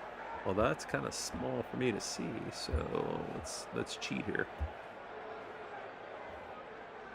Oh, okay. Take my mug off the screen real quick. We can all see. All right, so Kyle Tucker's going to come up, who, for the first time in weeks, has 2 hits tonight. And he's going to face Brennan Bernardino, who it looks like has a 2.84 ERA, a whip of 1.22 with 37 strikeouts and 14 walks. He has given up 4 home runs. And as you can see on the left, he'll be facing Kyle Tucker, who's just nudged up his batting average tonight to 232.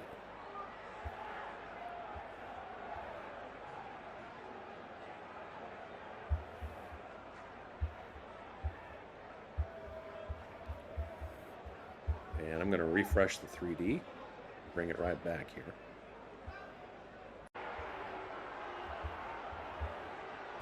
So 2 outs. No, Charlie, I'm focused right now. Sorry, I know. I'm very excited. I know. All right, fine. I'll hold you for a second, just so you know everything's okay. Come here. This is the real life mascot of LA Press Box.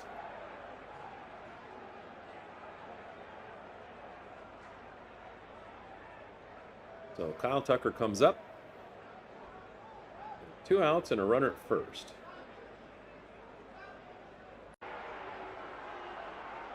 And a check swing against a cutter that misses outside. They say he didn't go, and the count's 1-0.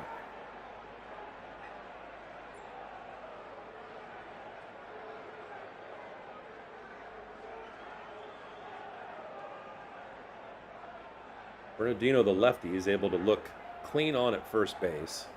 Make sure there's no funny business over there.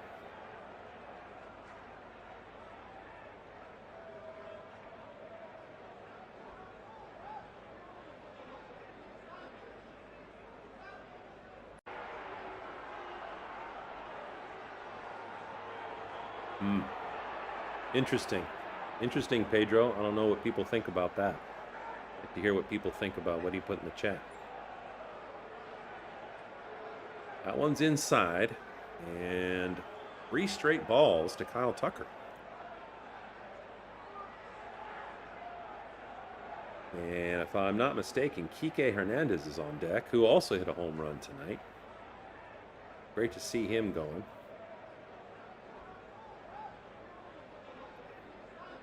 I think Pedro's got a point, honestly. You got to be aggressive because you are playing the Dodgers. That one's in there for a strike. Counts 3-1.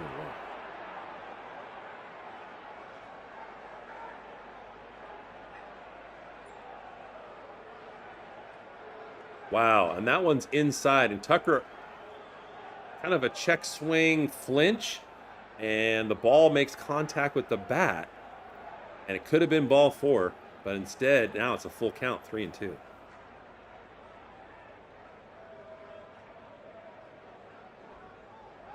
So counts 3-2, 2 outs, so Mookie Betts is going to be running on this. That's just what you do.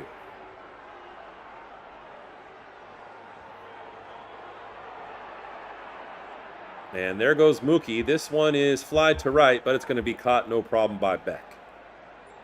All right, so the Dodgers score 2 in the top of the 10th. But this game is not over because now the Rockies get the last say to at least tie it up. Not that I'm hoping for that. And remember, once again, the rules that have changed the last couple of years that the Dodgers are able to take advantage of also apply to the Rockies. So they're going to come up with a runner at second already.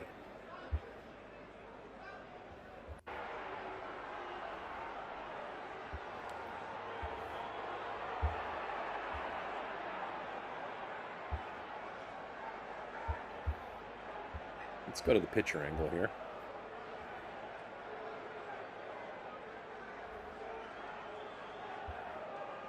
And see, it's been a little glitchy.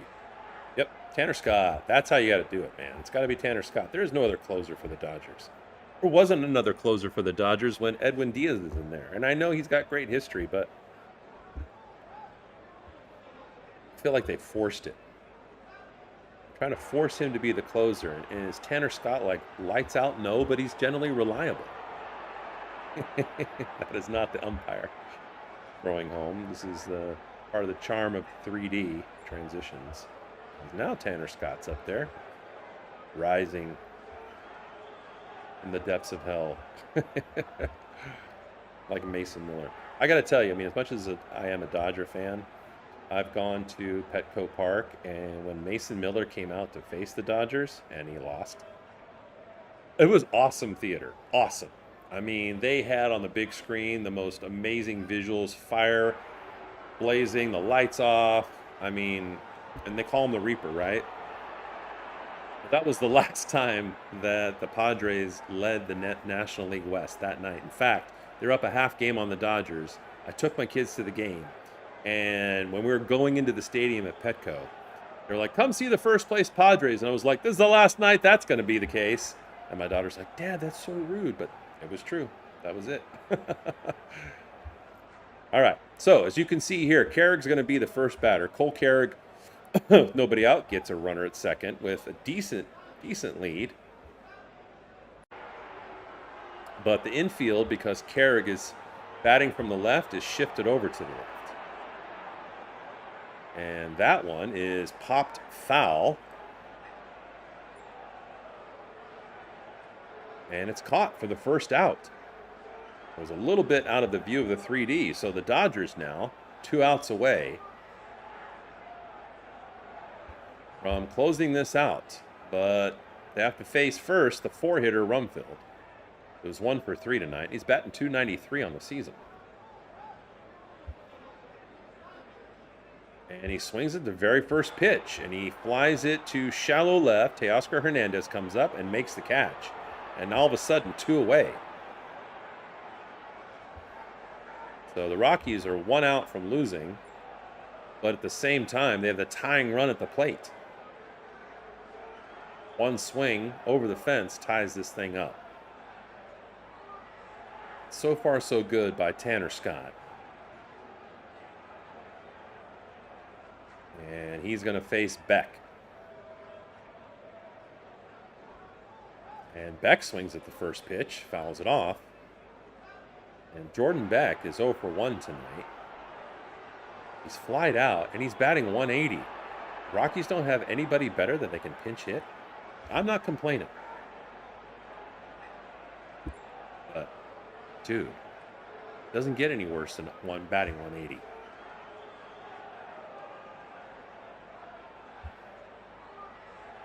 Yeah, let's go. Let's go. It's 1-1 to Beck, though.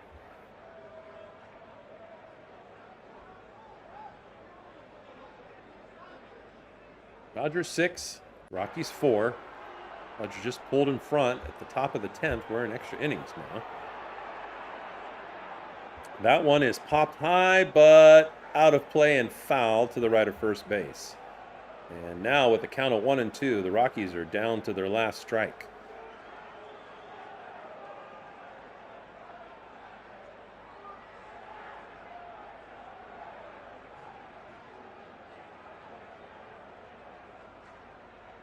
Let's go, Dodgers. Let's go.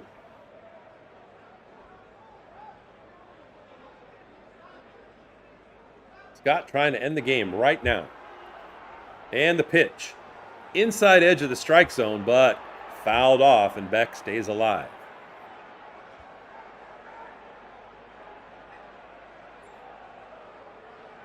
Moniak at second base, and he's a blazer, so any kind of base hit, he's going to score.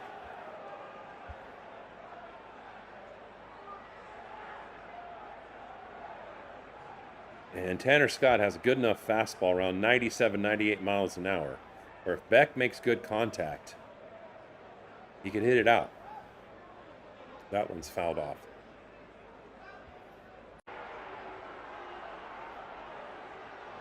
So with 2 outs, another 1-2 pitch. And the next pitch on the way from Tanner Scott. Swung on and missed, strike 3. Clutch performance by Tanner Scott. That's our closer. That's our closer. And he comes in after the Dodgers do what they need to do late in the game to pull in front. And he closes it out. And now the Dodgers have swept 2 teams in the last week. Let's go. Let's go. So a much needed confidence booster with some tight play over the course of the last 2 of the 3 days. And the Dodgers do a great job scoring 6 runs on 11 hits to the Rockies 4 runs on 9 hits. And let's go to our box score, everybody.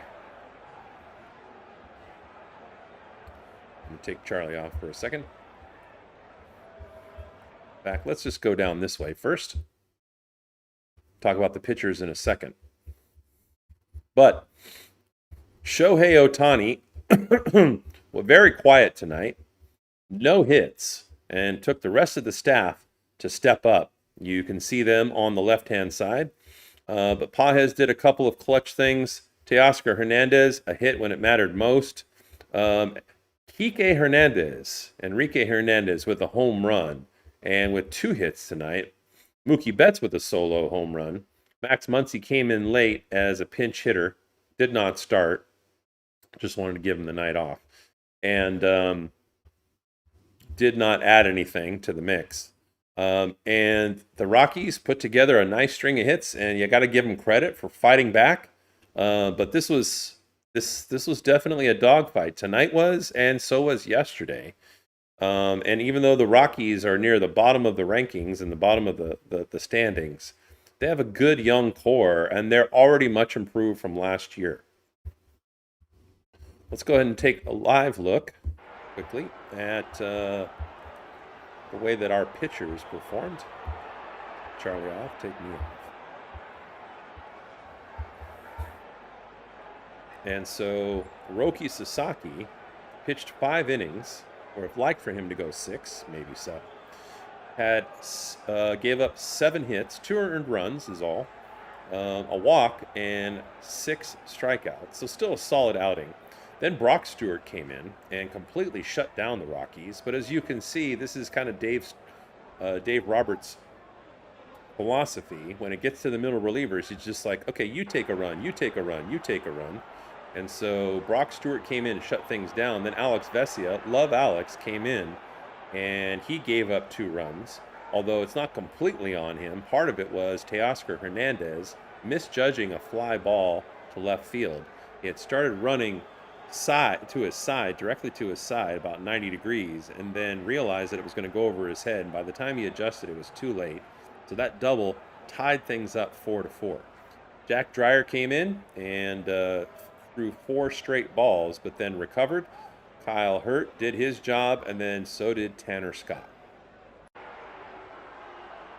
So as far as LA Press Box goes, since the Dodgers have tomorrow off, we will also have tomorrow off.